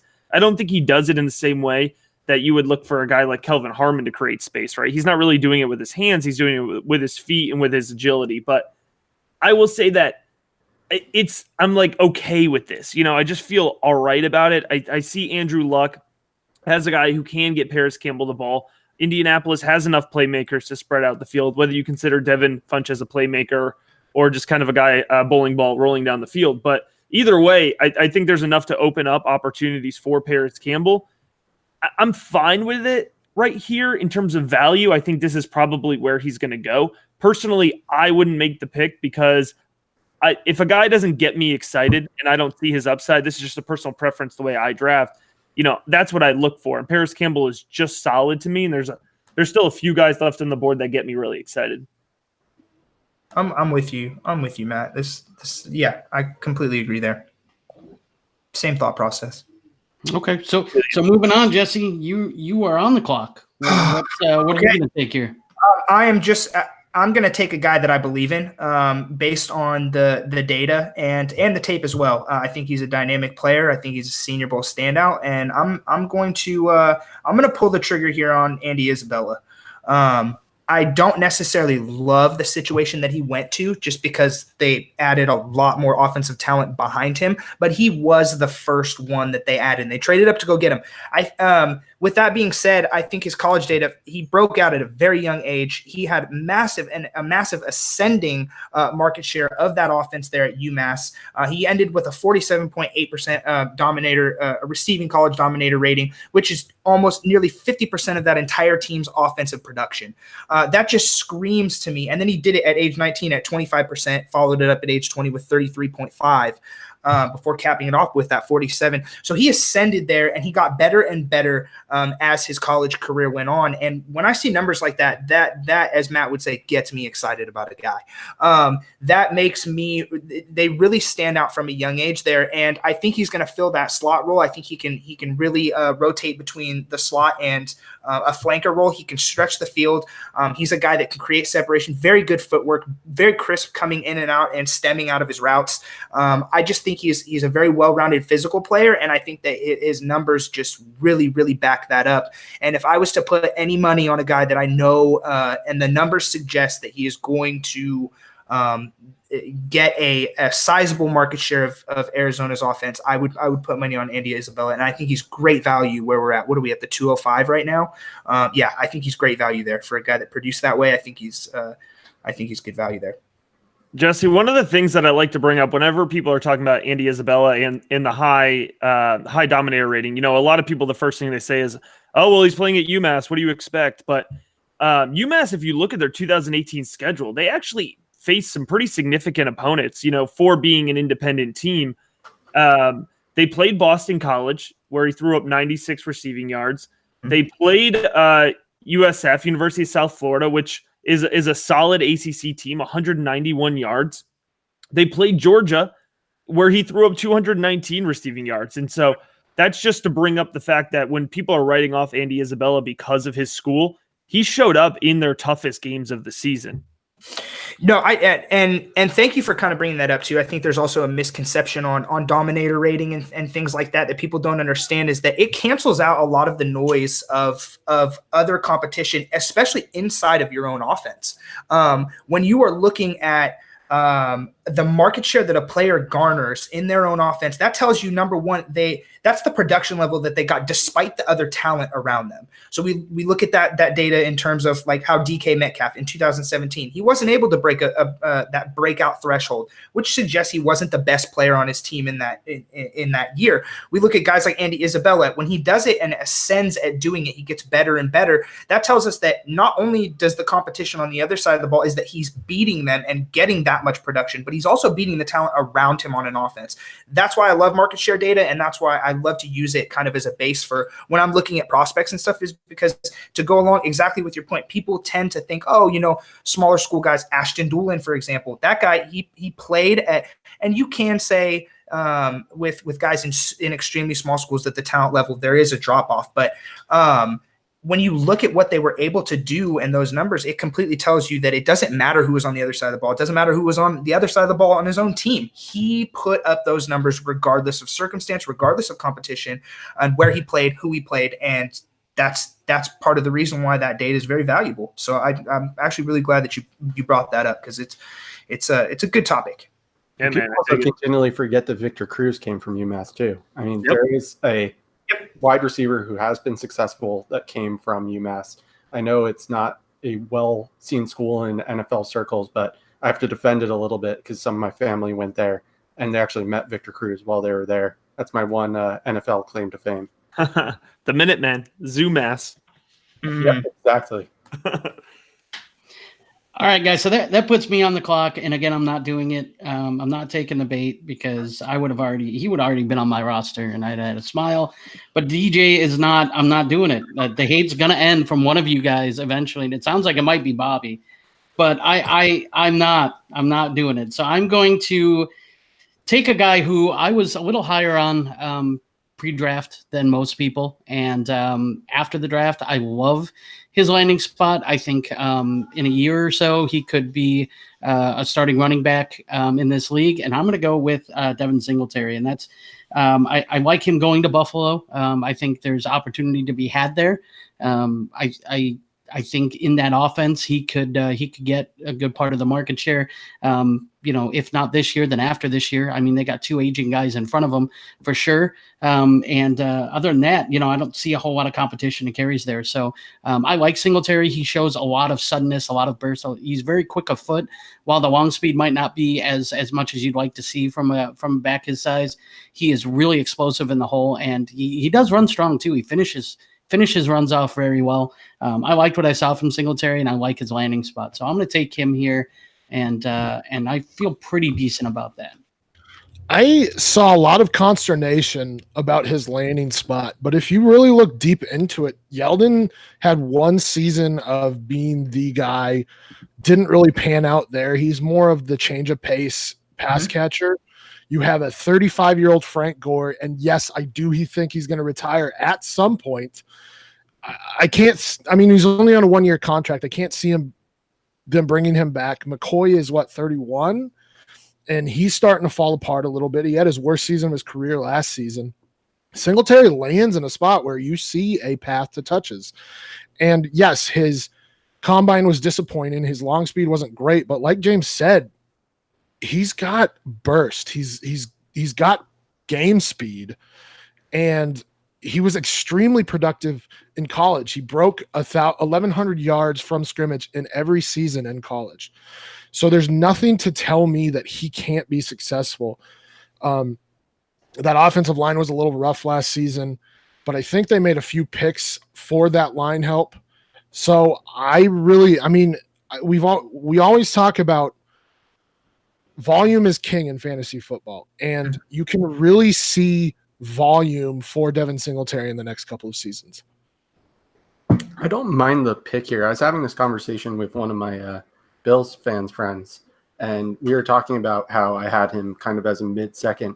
He said, I was surprised because he could be the starter. And I said, that's the only reason he is a mid-second for me. And the reason I say that is those guys that you just mentioned, while they're old, they are there for this year. And I know we've talked about it repeatedly, but there is also that 2020 class where the Bills could easily bring in someone with higher capital attached to them, and he loses his job. I actually see a scenario where Singletary is never fantasy relevant. I also see a scenario where he is the lead back, but because I see that, he is only kind of like a mid to lower second for me, not a high second or even mid-high second. Yeah, I think it's a great point. I think for me, the reason why, when I'm looking at the names that are available here, I think I have similar questions with almost everyone that's still available. So I think, that's and I think that's why, is because I see the same thing you do, Bobby. I see high upside and a really low floor, because, like you said, he might not ever get a chance to get a significant amount of carries to be fantasy relevant, but he also may end up being a starting running back in the league for years to come. So I think based on that, I'm willing to take the shot here with him. So, but yeah, no, I think those are a lot of good points you just made. Man, I don't know about you guys, but I feel like there's a pretty big drop off from here. I'm looking at I don't see any running backs that I feel good about their situations. I think the tight ends and the quarterbacks, it's going to be a little bit more of a long game. To me, it's the wide receiver position is where there's still a little bit of immediate return, and so I'm going to go with Mecole Hardman. Damn you! I love that a lot. Yeah, you're taking stabs. Yeah, I'll let you give your analysis, John. Just know I'm mad at you right now. I mean, this is kind of the last pick with any kind of immediate return, I think. So, we know what's going on with Tyreek Hill. I'm not expecting him to be in a Chiefs uniform. No, they tried to get a Hill clone. I don't think that Hardman is necessarily that, but I mean that's kind of it was very transparent that that's what they were going for here with Hardman. He was their first pick in this draft in the second round. So I think that they're trying to put him in that situation. They want him to fill the same role that Tyreek Hill filled, and they're probably going to want him to do it right away. I think everyone is very mad at you right now, John, and they're probably not talking to you. So. Well, I mean, John nailed it. I think it's one of those things where it's like you can't expect a Tyreek Hill type production because he just turned whatever that position is on its head with what he was able to do. But he's a punt and kick returner. He's very fast. He's a decent route runner. He can get down the field. He's good after yards after the catch. Like if you can get, let's just say 75% of what Tyreek Hill was, and I know that's pushing it, but if you can get that, I think this is an extremely successful pick. Sounds like we should move on to the 208. Matt, do the right thing here, man. Do the right thing. I know you're going to do the right thing. I have faith that you're going to do the right thing here. We have not had a quarterback selected in this super flex mock since the 1.08, and we're at the 2.08. So, Matt, it's your pick, man. No pressure. Take the third best quarterback that was taken, and you're going to go ahead take Easton Stick. Do it. You stole my line, man. I was setting up for an Easton Stick. Do it.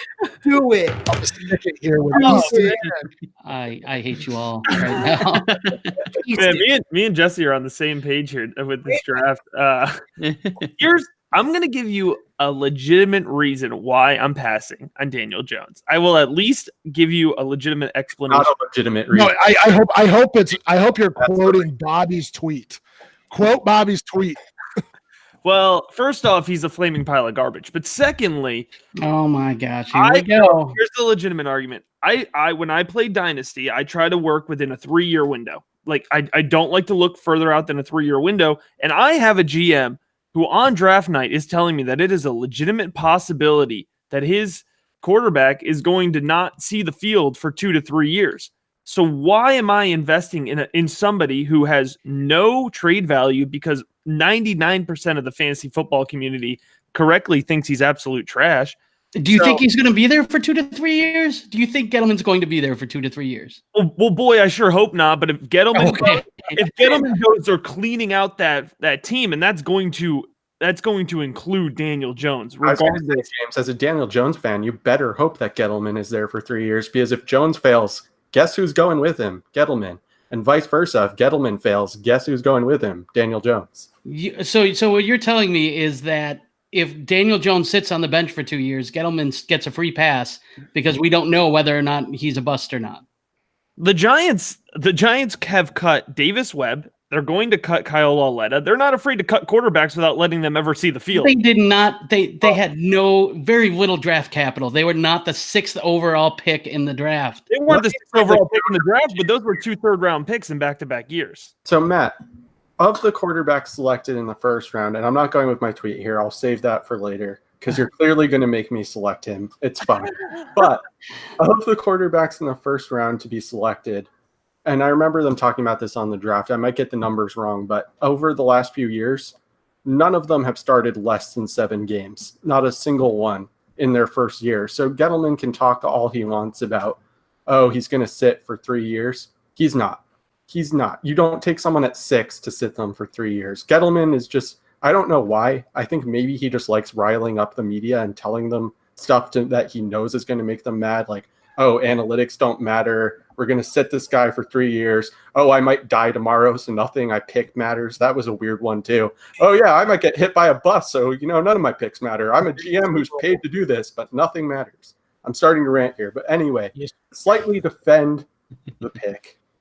Daniel Jones is probably going to start at some point this season because or he'll start next season, but I'm guessing it's going to be this season because the most likely scenario is that Eli, just like we all think, is pretty much done. And if that happens, they're not going to go, who we should start? Kyle Lauletta. It's going to be Daniel Jones. So we'll know pretty quickly whether he is worthy of starting in the NFL or not.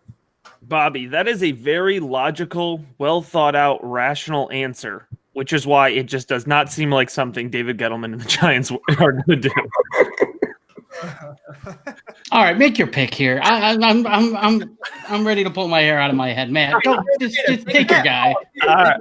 Well, here's the problem. I was kind of stalling a little bit because I have 6 guys highlighted in yellow as guys that I'd love to take a shot on. but nobody I love at this point. So I'm really trying to decipher which one of my guys that I want to take the biggest shot on. And I think I'm just going to use my time here to get excited about the guy I've been excited about all offseason. Yeah, I have a feeling I know where you're going here. I've been excited, and I had been banging the drum for him all offseason, and he actually went with pretty solid draft capital. That is Jalen Hurd, the wide receiver / running back / apparently tight end out of Baylor, who is he was the early 3rd round pick, right, for San Francisco? Yeah. I think he was an early 3rd round pick. Jalen Hurd is a raw wide receiver, but he fits into an offense that is very creative minded. I do legitimately think they are going to line him up in the backfield and use him as a running back on the goal line. They're going to use him in different situations. I do think he's going to see the field right away, and he is going to have significant upside as a very unique, one-of-a-kind type fantasy football player. This is not your kind of common gadgety type wide receiver player, because he legitimately has the ability to also be a running back. But as a wide receiver, in 1 year of being a wide receiver, he looks very impressive to me. He's very comfortable with the ball out of his hands. He's very athletic, and he's huge. He's 6'4", 217, and just dominating the field. So I love Jalen Hurd. He's got huge upside. Clearly, San Francisco found something that they like in him, too, to take him that high. I think you were on DTC, right? And we're banging the drum for him? Nope, that wasn't me, but I'm glad I got a friend out there somewhere. I've been pretty much everywhere else banging the drum. I've heard you talk about him. I really like Jalen Hurd. I think you got it right. I mean, my biggest takeaway from him is he kept Kamara and Kelly off the field when he was a running back, and then he transferred over to Baylor, sat out a season, and then in his first season as a wide receiver put up 900 yards and 4 touchdowns. Like Matt said, he's very raw, but he's an athlete, and give him the ball in his hands and he's going to be a monster. He's going to be a lot like DJ Moore. I mean, in terms of, and N'Keal Harry, in terms of being able to run with the ball in his hands. So yeah, I really like this pick. I mean, like John said, there's a clear tier drop off here. So you may as well just start taking shots here in the middle of the second. Yeah. I don't think I gave the most holistic description of him. If you haven't heard of Jalen Hurd before, I guess just go to my Twitter. Every 4 tweets is a Jalen Hurd tweet. So I want to throw this out here before we get to the next pick. I don't know if anybody's planning on taking him. Just an upside kind of guy, but Emmanuel Hall signed with the Bears. I did see that.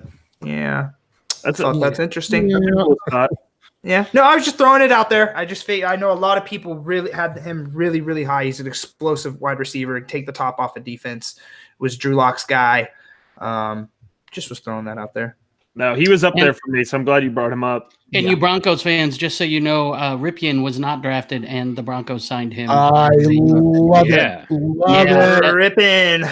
Oh, one that I just saw here, and I love it too. I know we're rambling a little bit, but Stanley Morgan Jr. signed with the Bengals, and That's a nice fit. I like that fit a lot, and I like Stanley Morgan a lot. Preston Williams went to Miami too. Get out of here. We hear anything about Greg Dortch yet? Greg Dortch went to the Jets. Really? Oh, man, I can do that too. He's gonna sit. He plays the same role that Crowder does. Yeah, that's what. Yeah. I guess it's a little crowded in that depth chart. Oh my god! Nicely done. We're at what 2.0? All right, Stompy. Before you pick, please, dear God, save me, because here's the deal: if you don't do it, Bobby's going to do it, and Bobby's muted right now. I don't even think he's got his headphones on, so I can say this. You know what he's going to do? He's going to take DJ, and then he's going to do his tongue-in-cheek analysis of DJ and how he's going to take his roster and he's going to throw it in the trash and he's going to set it on fire and he's going to piss on it and that's exactly what we're going to hear. And I don't even want to hear it. I don't even want to hear someone take Daniel Jones just to crap on him. So please do this. Nope. Oh goodness. I'm taking Miles Boykin. Wow. Okay. I mean, Matt knows a little bit here. I mean, in that Baltimore offense, I think Miles Boykin's going to be the more productive wide receiver.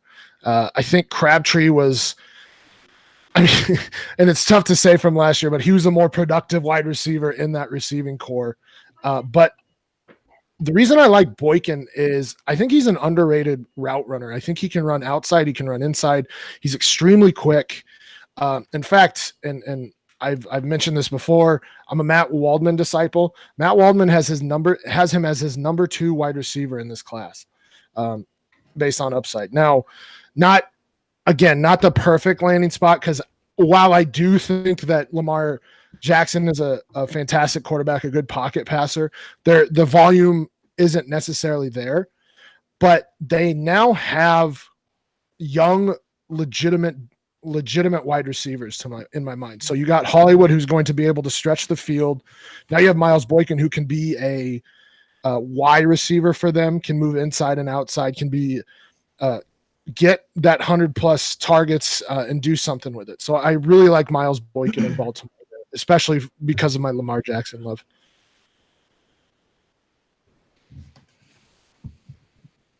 Yes. Yeah. I will just jump in real quick and say I agree. I think Miles Boykin is going to get more volume in that offense. It's kind of like what we talked about before. Like Hollywood makes more sense for the NFL team, but in terms of fantasy football, Miles Boykin is going to get more of that volume. And I think his athleticism, his size matches up with the ability to kind of dominate within the first and second levels of the field, which is, I think, where the targets are going to flow to more often. So I was pretty excited by the Miles Boykin pick. Well, James, I guess I'm going to have to do it, huh? Someone says you have to do it. All right. Brett Ripien coming off the board. This is where we see Easton Stick. No, this is not where we see Easton Stick. He's better than Daniel Jones. I am going to go with Daniel Jones here. Oh, good pick, Bobby.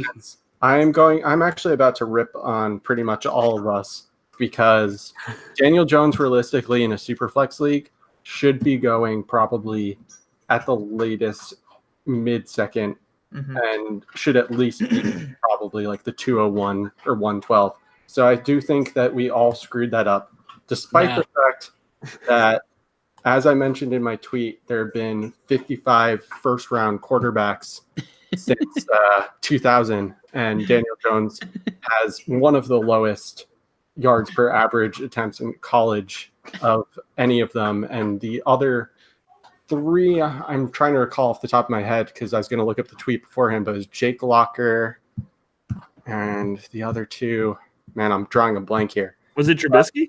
It was not Trubisky, but they were, needless to say, they were actually not successful NFL quarterbacks whatsoever, and Trubisky is at least somewhat successful. So Daniel Jones may have that going or not going for him, but as a second-round pick, and as I mentioned earlier, a guy that, for whatever reason, our GM decided to take as a number 6 pick overall, that means he's going to see the field sooner rather than later. Because Gettleman, you can say anything you want about Gettleman, and I will believe you. However, he is still a human being, and he understands what he needs to do to save his job, even if it doesn't make sense for the Giants. His job is now directly tied to Daniel Jones, and Daniel Jones starting and being a good quarterback. And what that means for him is that Daniel Jones is going to start sooner rather than later, because if Daniel Jones sits for 2 years, that means that he wasted a number 6 overall pick. And that is bad for his job security. So he's going to start, and as we know in Superflex, starting quarterbacks are worth something. And the Giants do have weapons, and they have weapons that, as much as I've ripped on him, it's time for me to be nice to Daniel Jones, at least for this particular They have weapons that excel where Daniel Jones has his strengths, which is he can throw the ball to the slot guy or the guy over the middle. And all the Giants have right now are guys that operate over the middle. So yeah, Daniel Jones can't throw a deep ball. That's fine. The Giants don't have anyone who can catch a deep ball outside of Ingram. So Daniel Jones this late is ridiculous, and I have won the draft by taking him here. Mic drop. I totally agree. That was very well done. My goodness. You should all be ashamed of yourselves. Bobby did just win the draft with that. Taking Daniel Jones, there is no way he's lasting in Superflex drafts to the 2.10. No way. 210. He's not there. He was gone at the end of the first, probably. All right. Well, righteous bullshit aside, I think that I do think that Bobby makes a good point here, and we probably should have learned our lesson last year with Josh Allen. I mean, as much as we wanted to stay away from him, ultimately he ended up in a starting role, which is awfully valuable in Superflex. Now and counter myself and say Josh Allen at least had value from his legs. So it's okay that the hate on Daniel Jones is a bit understandable. I'll just start a podcast where I argue both sides of Daniel Jones. It'll be fine. Oh my god. All right. No more Daniel Jones analysis here. Nope. Okay. So this at the 211, this is a guy that I think people might think it's a little bit of a reach here, but I really like the landing spot that he went to. I think he's a lock to see maybe not the most production his rookie season, but I think going forward, I'm just going to go ahead and say the pick. So I'm going to take Irv Smith Jr. here. I'm going to get in on that tight end pool, and I really, really, really like where he landed with the Vikings. So coming just off of his tape, he's an incredible route runner. He's a really, really good run blocker. He doesn't necessarily have like amazing separation speed or crazy contested catch abilities or anything, but he does have really, really good yards after the catch, and he's pretty explosive for being as big as he is. He's pretty explosive with the ball in his hands. He is a guy that's going to get that extra 4 or 5 yards after the catch. And I really think that he's going to walk in line, and we all know Kirk Cousins in the tight end position. As soon as he took over for Washington, Jordan Reed skyrocketed.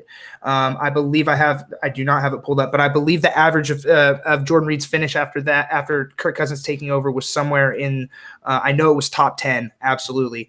But I think he lands in a really good position where Kirk Cousins loves to utilize the tight end position. He is a pass catching tight end, and at the 211, I am more than happy to go ahead and take him here. And I think that if he doesn't produce right away, I think that I can still sit on him for a year, 2, 3 in Dynasty, and I think he will yield good results in return on that investment there. Yeah, I agree with you. Another thing to note is that Kirk Cousins Vernon Davis performed really well with Kirk Cousins there too. Yep. So he could support 2 tight ends. And absolutely. Yeah, and another thing is Rudolph's in a contract here. Yes, that's what I didn't know yet either. I didn't look into Rudolph's contract situation or anything like that, but I assumed them taking Irv as early as they did that kind of that spelled or put the writing on the wall, that they're looking to move on from Kyle Rudolph and Irv's going to take over that lead role there. Yeah, and so that to me even gives him more value, and I really like him. As a matter of fact, you sniped me because that was going to be my pick. So I like the pick. What do you guys think? I'm happy you fell to me. Counterpoint. Wasn't Kyle Rudolph a decent tight end? This past season, I believe he finished 6th, and he had about 80 targets. I think he averaged about 5 per game. And so he finished his TE 9 in total, but his was it 9? Okay, his fantasy points per game was 17th. Okay. And really, if you look at his week to week, it's pretty awful, except for I think week 14 where he had like a 30-point game or something like that. Okay. So I get the Kirk Cousins likes tight ends, but is it just that he likes Jordan Reed, or is it that he likes all tight ends? I hope he likes all tight ends because I just took one of his tight ends. No, I think he does. I think he does like tight ends, and I think that market share for targets right there from Kyle Rudolph, I think that puts that bodes favorably for a guy like Irv Smith coming in. And I think that he's probably a little bit more well-rounded than Kyle Rudolph too in run blocking. He wasn't asked to do a whole lot of pass protection, which I believe Kyle Rudolph is decent at. But he is good in the run game. And I honestly believe that they are going to look to get Dalvin Cook a lot more involved in the run game and a lot more get him up to par with where he should be as a bell cow back for the most part, or so I hope. But I think Irv is I think he's gonna walk in. I think he's versatile in that aspect, and I think he's gonna play himself into a really good role there. And kind of like James said, even if he doesn't, we know that tight ends tend to struggle their rookie season. And I'm okay taking that. At the 211, I'm perfectly fine taking that, a guy that I believe walks into a favorable position, a favorable situation, I should say, and sitting on him for a year or two. I'm perfectly fine with that. And kind of like James said, Rudolph is in a contract year. So I don't think it's out of the realm of possibilities to sit on him for a year and then watch him walk into tight end one market share there in Minnesota and receive that 80 target range as he proved that he can handle in college for the most part. I will say too, just real quickly before we move on, if it wasn't for having Hawkinson and Fant in such a dynamic set of tight ends at the top of this class, we would be talking about Irv Smith a lot more because he's super athletic and he can absolutely contribute to passing games. So as a fantasy football option, he's fantastic. And with the tight end, with the drop off from the first 4 or 5, the points drop off from that first 5 tight ends down is like a 30 or 40 point spread there, and that's just massive, dude. I'm looking to get a guy who lands in a favorable position there, and in an offense that I believe is going to produce has a lot of dynamic offensive weapons there with a quarterback who can sling the rock. And I honestly think that snagging him, Irv Smith there at 211 is a really good pick. Yeah, I like that. Like I said, you sniped me here. So I've got the last pick of this rookie mock here that we're doing, the Superflex rookie mock. Last pick, Irv Smith was just sniped before me. So I'm actually having a tough time on what I want to do here because it's going to be a quarterback, but I'm debating between 2. Look, Will Grier was a guy who I was super high on. I was super high on, and I am higher on talent-wise than the other guy I'm considering. But the guy I'm going to take, even though I'm not as high on, I love the landing spot, and I think his value is going to increase. And I think we talked about how New England's able to increase the value of their backup quarterback somehow, some way. And so I'm going to take Jarrett Stidham here. I'm going to finish us off on the Superflex podcast and this Superflex mock draft with a quarterback. So Jarrett Stidham's the guy I'm going to take. I've always kind of liked Stidham. I don't know that he was used the way that he thought he was going to be used when he transferred to Auburn.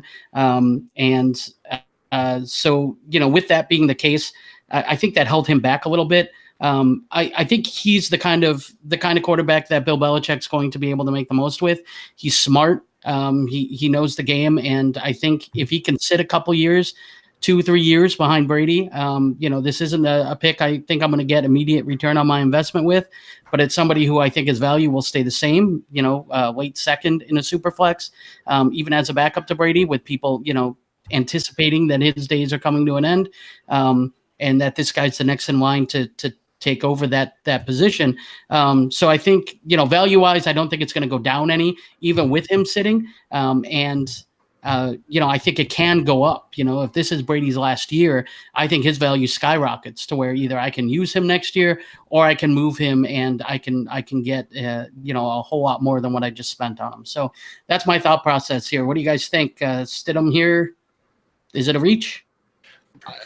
I don't know if it's a reach. I think I would rather actually have Easton Stick. I do. I like Easton Stick as a prospect. I think he's a good quarterback prospect, sitting behind an arguable Hall of Famer in Phillip Rivers.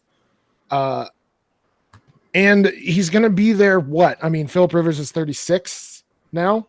Is that right, Jesse? 37. Yeah. 36. Okay. So he's got 2-3 more good years left here. No, he doesn't, but okay. We'll roll with that. I think he does, just because of how he plays. But regardless, you still have probably a couple seasons of learning under Phillip Rivers, learning in that offense, refining his skills, and then comes out. And if you're going to take a shot on a quarterback like that, I would rather be taking one on Easton Stick here, or maybe even Brett Ripien. Really, but he's an undrafted free agent. So what about Will Grier? I know it's kind of a man crush thing that I just can't quite let go of yet, but there's still a possibility that Cam Newton misses at least some time in 2019, which very well could mean some playing time early for Will Grier. I liked Will Grier when I was doing. Oh, go ahead. No, go for it. I was gonna say when I was doing my tape review on Will Grier, I actually really liked him. I thought he has more arm talent than people give him credit for. Does he make it look very difficult to throw a ball? Yes, he absolutely does. But I think he was actually able to manage the game pretty well. He had good decision making. I liked his overall ability to kind of work a field. So I think Will Grier gives Carolina a safer option behind Cam. I don't know if he'll see the field right away, and I don't know if he'll ever have a huge fantasy football impact. But if Cam was to go down, somebody who has experienced consistent injuries with his shoulder recently, I think that Will Grier instantly becomes somebody who is able to go in, manage a game, and have some level of success. Is he going to go up and throw up 400-yard games and 3 touchdowns? No, probably not. But can he get to the point where he's the guy that comes in and throws 225 yards and a touchdown and doesn't turn the ball over 4 times? I think he can be that. I agree. I think he honestly, besides Kyler, and I actually like Will Grier as more as a pocket passer more, might be the most NFL ready thrower in the game, decision maker in the game. He's fantastic on third down. He's fantastic in pressure situations. Didn't have a lot to work with in terms of skill players at West Virginia. I know we had David Sills, but so yeah, it's an interesting landing spot because I think it might speak a little bit about how they feel about Cam. Like I think they're 2 very different types of quarterbacks, and I think Cam's contract is up in 2 seasons. I might be wrong. That might be wrong, but I think it's up in 2 seasons. So it's definitely interesting. I think Grier, despite landing spot, this is one of those that you kind of have to take a shot on because Cam is a quarterback that can get hurt. Obviously we saw it last season with the style of play. And if he doesn't play the season, you can see Grier early. And if Cam does play and gets hurt again, you can see him there too. So Will Grier has a legitimate shot to play in the next couple of seasons. And not for nothing, but how many times did Taylor Heineke come in at the end of a half last year just to huck the ball down the field? Well, Will Grier can huck the ball down the field. So, there's clearly something they see in him at some level of immediate ability to contribute. So, guys, real quick to change topic a little bit. We just finished this up. Is there somebody who's still left on the board that you guys are shocked didn't get taken, or do you think that this is kind of what you were expecting for the most part? I'm not shocked at anything at this point. Yeah, this class is so weird. The wounds are still very fresh, but guys that I do expect to sneak into like that if we were to keep going that 3rd or 4th rounds, like guys like that Sam mentioned, actually, like Foster Moreau, guys that walk into that basically a starting tight end position there. I'm sure he'd probably sneak into that fourth round, give or take, but I'm assuming people are going to end up taking a lot more flyers on running backs going later into that those 3rd and 4th rounds as well. But I don't think anything surprises me necessarily at this point. Sternberger, I think Sternberger might be one. Not being in the 2nd is a little surprising. Yeah, I mean Dawson Knox too to the Bills. I mean we left a lot of good tight end talent on the board, guys that I don't think are worthy of going in those first 2 rounds. But there's I feel like the first round or 2 is going to be so much so unsteady from draft to draft. But once you get into the 3rd and 4th round, I think you're going to find yourself a lot of really good late round talent there. And real quick too, before we even get off of it, I was just looking at some notable names that went undrafted this year that I think a lot of the fantasy community really got on. Just to name off a few is Alex Barnes, Demaria Crockett, Dax Raymond, Elijah Holyfield, Greg Dortch, Jacoby Myers, LJ Scott, Lil Jordan Humphrey stands out to me there too. Penny Hart, Preston Williams, and I know some of these guys are getting signed as UDFAs right now, but I think there's Tyree Jackson as well. I know he was a guy that kind of came on late for a lot of people as like a really raw prospect I like that. We're going to use Rospect from now on. I like that. Okay, see, I'm not good for nothing. Tyree Jackson stayed in Buffalo, by the way. Yes, he did. Yeah, and so I just I don't know. It's kind of shitty when we're looking at it right now. Like how many guys we invested in that didn't even get drafted. Sorry. And I'm honestly not to cut you off, but one of the undrafted guys I got to take off, so I'm going to say my goodbyes. And thanks for having me on, guys. Absolutely, Bobby. Bye, Bobby. Thanks for joining us all 3 days, buddy. Yeah, thanks for sticking around, Bobby. Really appreciate it, man. Yeah, take it easy, guys. Talk to you later. Sorry, Jesse, I didn't mean to cut you off there, but I was looking at my updated UDFA list, and James Williams, the draft Twitter favorite, went to Kansas City. That's a super exciting one. That is really interesting. That's really interesting. But yeah, just looking at some of these names on this list right here of notable players that did not get drafted. I mean, I know I spent I wrote an entire very long report on Alex Barnes. Little Jordan Humphrey was the guy that I did some extensive work on. Demario Crockett was a favorite coming out of Missouri. Elijah Holyfield's, dude, like a lot of people just had that guy pegged as a top 5 running back, and here he goes. He's not even drafted. Like, this just goes to show you the extreme disconnect between us, the fantasy community, and what real teams are thinking sometimes, and that also goes with just an incredible gap between what we believe is talent that we can use from a fantasy perspective to what the league thinks is talent that they can use in football. And this is just kind of a testament to that. And it's just kind of crazy looking back at it right now with all these names, man.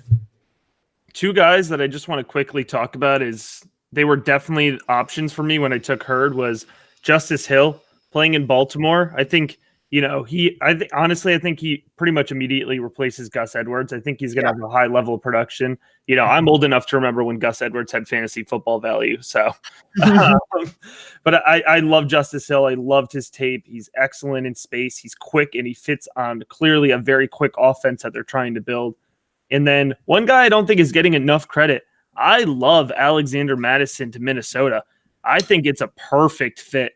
They need a guy who can be on the field for 5 to 10 carries a game and keep Dalvin Cook fresh, and also a guy who is probably going to get the work on the goal line. And I liked Alexander Madison's tape, and I saw his ability to contribute in between the tackles and a little bit to the passing game and pass blocking game as well. A guy, Alexander Madison, when I think of him in the tape that I watched and some of the work that I've done on him, I just think well-rounded.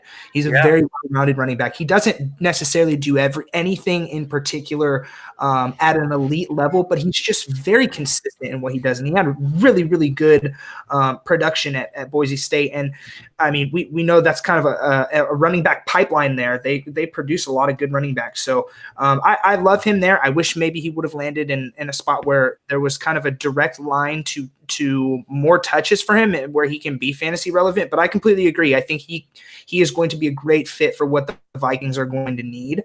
And he definitely does fit in there very well. Before I get out of here too, I've seen mixed results on this, and I'm kind of at a loss. How do you guys feel? And this guy's my running back 1, and it's Darrell Henderson. I see a lot of reports. People are saying, oh, well, Todd Gurley is in worse shape than we think. And then I've seen a lot of reports that people are looking at this as a guy who's going to just basically keep Todd Gurley fresh and is a good behind Todd Gurley depth piece. And this was literally probably one of the worst places he could have landed for me, because I had him projected to go somewhere and literally be a guy that is going to absolutely fight for touches in almost any scenario, except for going to maybe Dallas, New Orleans, LA Chargers, and the LA Rams, teams that already have, New York. And literally outside of those 4 teams, anywhere he could have gone, I feel like he would have just come in and could have been the best running back on the field almost.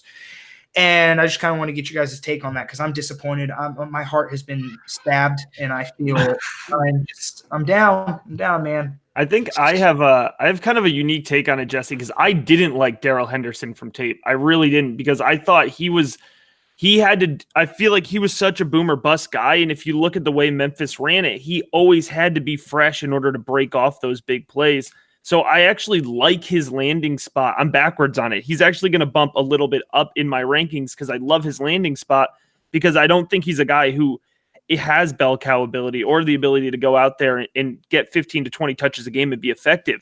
But if Darrell Henderson can get on the field 5 to 10 times a game, especially in the third or fourth quarter after Todd Gurley has beaten down defenses already, and all of a sudden those holes are opening up and becoming even wider, then Darrell Henderson might be able to break off a couple, long runs. I personally hate it because I'm a John Kelly truther, but I think if I'm a Rams fan, I'm thrilled about Darrell Henderson there. I get it as a guy who, I know a lot of people are high on Darrell Henderson. And of course, if he's your running back one, you want him in Kansas City, in somewhere where he can ball out. Bears before Montgomery went there. Like I thought, exactly. Anywhere like that would have been prime. Well, and I think it just speaks to, we've been hearing it all offseason that they want to get or monitor Gurley's touches. So instead of doing 25 a game, you're going to go down to, let's say, 15. And them using capital on Darrell Henderson means they want a guy that's going to spell him, and an explosive guy that's going to spell him. And I think you got it right. That's Darrell Henderson. So he will be fantasy relevant in terms of, like, he could be an RB3 some weeks, which I know it's tough because I know, Jesse, you had thought he could fight to be a starter at some point. You were that high, and I know he was your RB. Here, I thought I planted my flag on that guy. That was the one guy I was absolutely wholeheartedly certain. It kind of reminded me of the John Kelly pick, though, because everybody was so high on John Kelly, and he got behind Todd Gurley, and it's just like, what happened? Oh man, too soon. I know. I was with you, man. A couple other guys I wanted to highlight just real quick before we get off of here. A couple third round picks. James, you had brought up Terry McLaurin, and he teams up with his college quarterback. So that, I think, could make Terry McLaurin creep up a little bit. I don't think there's any confidence in any pass catchers in Washington. It maybe Quinn, but then if I'm biting on the guy there, it's Kelvin Harmon. Yeah, that's what I was just going to say. He went late, but the fact that he went there too, and that's a team that needs wide receivers. Both those guys could I get that. I get that. And a lot of though. And then a lot of people are high on Harmon, but I think that the aspect, I don't think we can downplay chemistry too much here, where we know Haskins and McLaurin worked with each other for a season, or were teammates for multiple seasons. So I would expect him to be relatively comfortable early on. So McLaurin could definitely be somebody that could hit early next season. And then the other one, Kahale Warren, I thought he was a pretty underrated tight end. He goes to a spot in Houston that they didn't have a legitimate tight end. I think a lot of it, or a few of us, liked Jordan Thomas at the end of the season, but Kahale Warren, I think, can outplay Jordan Thomas. And they don't have any consistent second pass catcher there. You have Will Fuller, who is coming off an ACL, is probably going to deal with hamstring injuries. He already dealt with hamstring injuries. Kiki Kuti has dealt with hamstring injuries basically his entire career from college and even last season. So Kahale Warren could develop into a secondary pass catcher for Deshaun Watson behind Nucko or DeAndre Hopkins there. So that's another interesting tight end prospect that I could see climbing up boards too. Sorry, no. Go ahead. I have a different. No, go right ahead. Oh, it's a completely different question. So if you had a take on what Sam was saying, go ahead and go first because I just had a thought. Yeah, no, I actually was kind of gonna. I agree with you. First, Stompy, I think that's it's fantastic. But a couple of names I just wanted to bring up right quick too. We're tight ends. Jay Sternberger is one of them going to Green Bay. I think that's a fantastic landing spot. He can contribute right away, and I think we're all kind of at least a big part of the the community was high on Jay Sternberger. So I like that landing spot. And I also like Dawson Knox going to Buffalo. I think that's an underrated landing spot too. Josh Allen can use that tight end, I would think. And Dawson Knox is a guy who athletically, he's become a better blocker this past season. And athletically, he's fantastic. He definitely has the speed. He's a good receiving threat. And I'm not enamored with any of Buffalo's receivers. So I think Dawson Knox could get a good share of the targets there. So those are just two guys I wanted to bring up before we kind of moved along. So yeah, go ahead, Jesse. I was going to say one guy that kind of interests me. I'm trying to find if he even got drafted right now. I don't see him on any lists, and I haven't heard anything about him. He's actually a guy that I was hoping the Chargers would take a stab at. Is DeMarcus Lodge, good contributor there at Ole Miss, and he broke out at a really early age. Age 20, and was able to hold a steady market share around 20% there. Has a lot of good situational upside, but to me, off tape and metrics and everything, physical metrics, I should say, he projected best as a guy who can switch between the flanker and the slot kind of role, so that ZY kind of area. Somebody who could kind of trade with a guy like Keenan Allen, go inside, outside, and be effective. I'm interested to see. I can't find him anywhere right now on where he landed, or if he landed anywhere good, or if he's still available. But that'd be a guy that I believe if he goes to a decent situation, he has some very good situational upside there. And I would think that that he'd be a guy to watch, maybe like that 410, 412 range. I would definitely take a stab at him there. I don't know that he landed in the best spot. He was actually a UDFA, and he did sign with Tampa Bay. Probably not the best spot for opportunity, at least early. But I don't think for opportunity necessarily. It still has some good situational upside, but I'll probably let him go until if I'm in deeper rookie drafts. I have one team that goes into like the seven round rookie draft. So I'll definitely be acquiring him there. Probably in that 5th or 6th round area where you can get some good depth, but I'm bummed we weren't able to pick him up. But yeah, that was a guy that I was kind of just to go along with your point, Sam, guys that we kind of didn't get to. Well, I think that's all we have for everybody. That was our mock draft, 2 rounds. We got some interesting takes, some interesting picks. Definitely going to be, I'm going to say interesting another time because apparently that's the word I'm fixated on, but interesting to see who climbs up and goes down draft boards as the preseason progresses. So thanks again, guys, for coming on. And maybe we can do this again in another few months just to see where we're at in terms of these rookies. Yeah, we'll have to bring both of you back on when we haven't been on a 3-day marathon here. So. Yeah. I would say this whole entire process, before we get out of here too, thank you guys for having me on, number one, but this whole entire process, I think we all, as fans of the game and fantasy and analysts that put in so much work into this, I know this is my first off season covering rookies extensively. I mean, I always follow the draft process regardless, but putting out draft profiles and rankings and everything like that. And I can tell you that it has just been a mentally tough couple months, man. It has been absolutely rigorous for me from a mental capacity. I love every day. I love every minute of it. There are times where it gets a little rough and redundant in your process, but I can tell you that it has been absolutely amazing to follow all these guys that are coming out. And now we've kind of come to this culmination of everybody's hard work, and nobody knows what the fuck is going on right now. And that's it's amazing. It's so fun. But yeah, dude, I mean, I know everybody in here has been just grinding away the past couple months, and we finally arrived, and it's come and gone extremely fast. And the next couple months, we're going to have a blast just kind of picking these guys apart and picking each other apart and telling each other that we're wrong and we're right. And I look forward to it, man. This process has just been incredibly fun. And I hope you guys had just as much fun as I did, man. Yeah, man, this was a blast. Thanks for having me on here. Like Jesse said, man, just been grinding the tape for a while. So happy to talk about these guys, finally get to contextualize them a little bit in their landing spot. And also, what the NFL thinks of them. And, it helps kind of check your process and the way that you look at tape and the things that you find and how players stand out. So I'm really excited about it. It's going to be exciting to see how these guys go through the offseason and then into preseason and then what they really look like. And I'm going to give myself probably about 24, 48 hours, and it's time to start watching 2020 tape.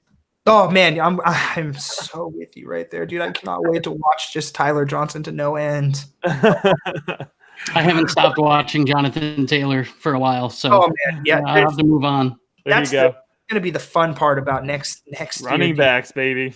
The running back class is absolutely dominant next year. The wide receiver early projections look like they are going to be on par as well. And then you have quarterback. I think next year is going to be just a plethora of offensive talent. And I think we could absolutely see a reverse of what we saw this year. I think you could see absolute first round just dominated by offense.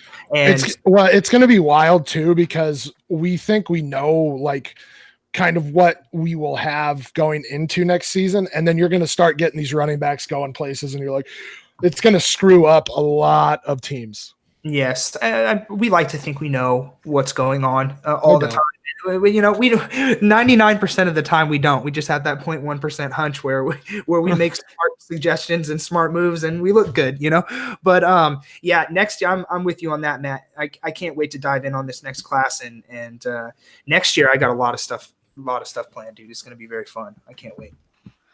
We're definitely going to have you guys back on to talk about next year's class too. There's going to be a lot to talk about there. So Jesse, Matt, thanks again, guys, for coming on. Jesse, you came in on a really short notice. We really appreciate that. And Matt, you've taken part in a couple of these now. So really appreciate the time that you've given there too. Yeah, man. Always glad to jump on with you guys. Great group of guys. Great group of fantasy minds right here. Nice. Yeah, we'll do it again soon. Thanks, boys. Absolutely, guys. Thanks very much, man. All right. We'll talk to you guys later.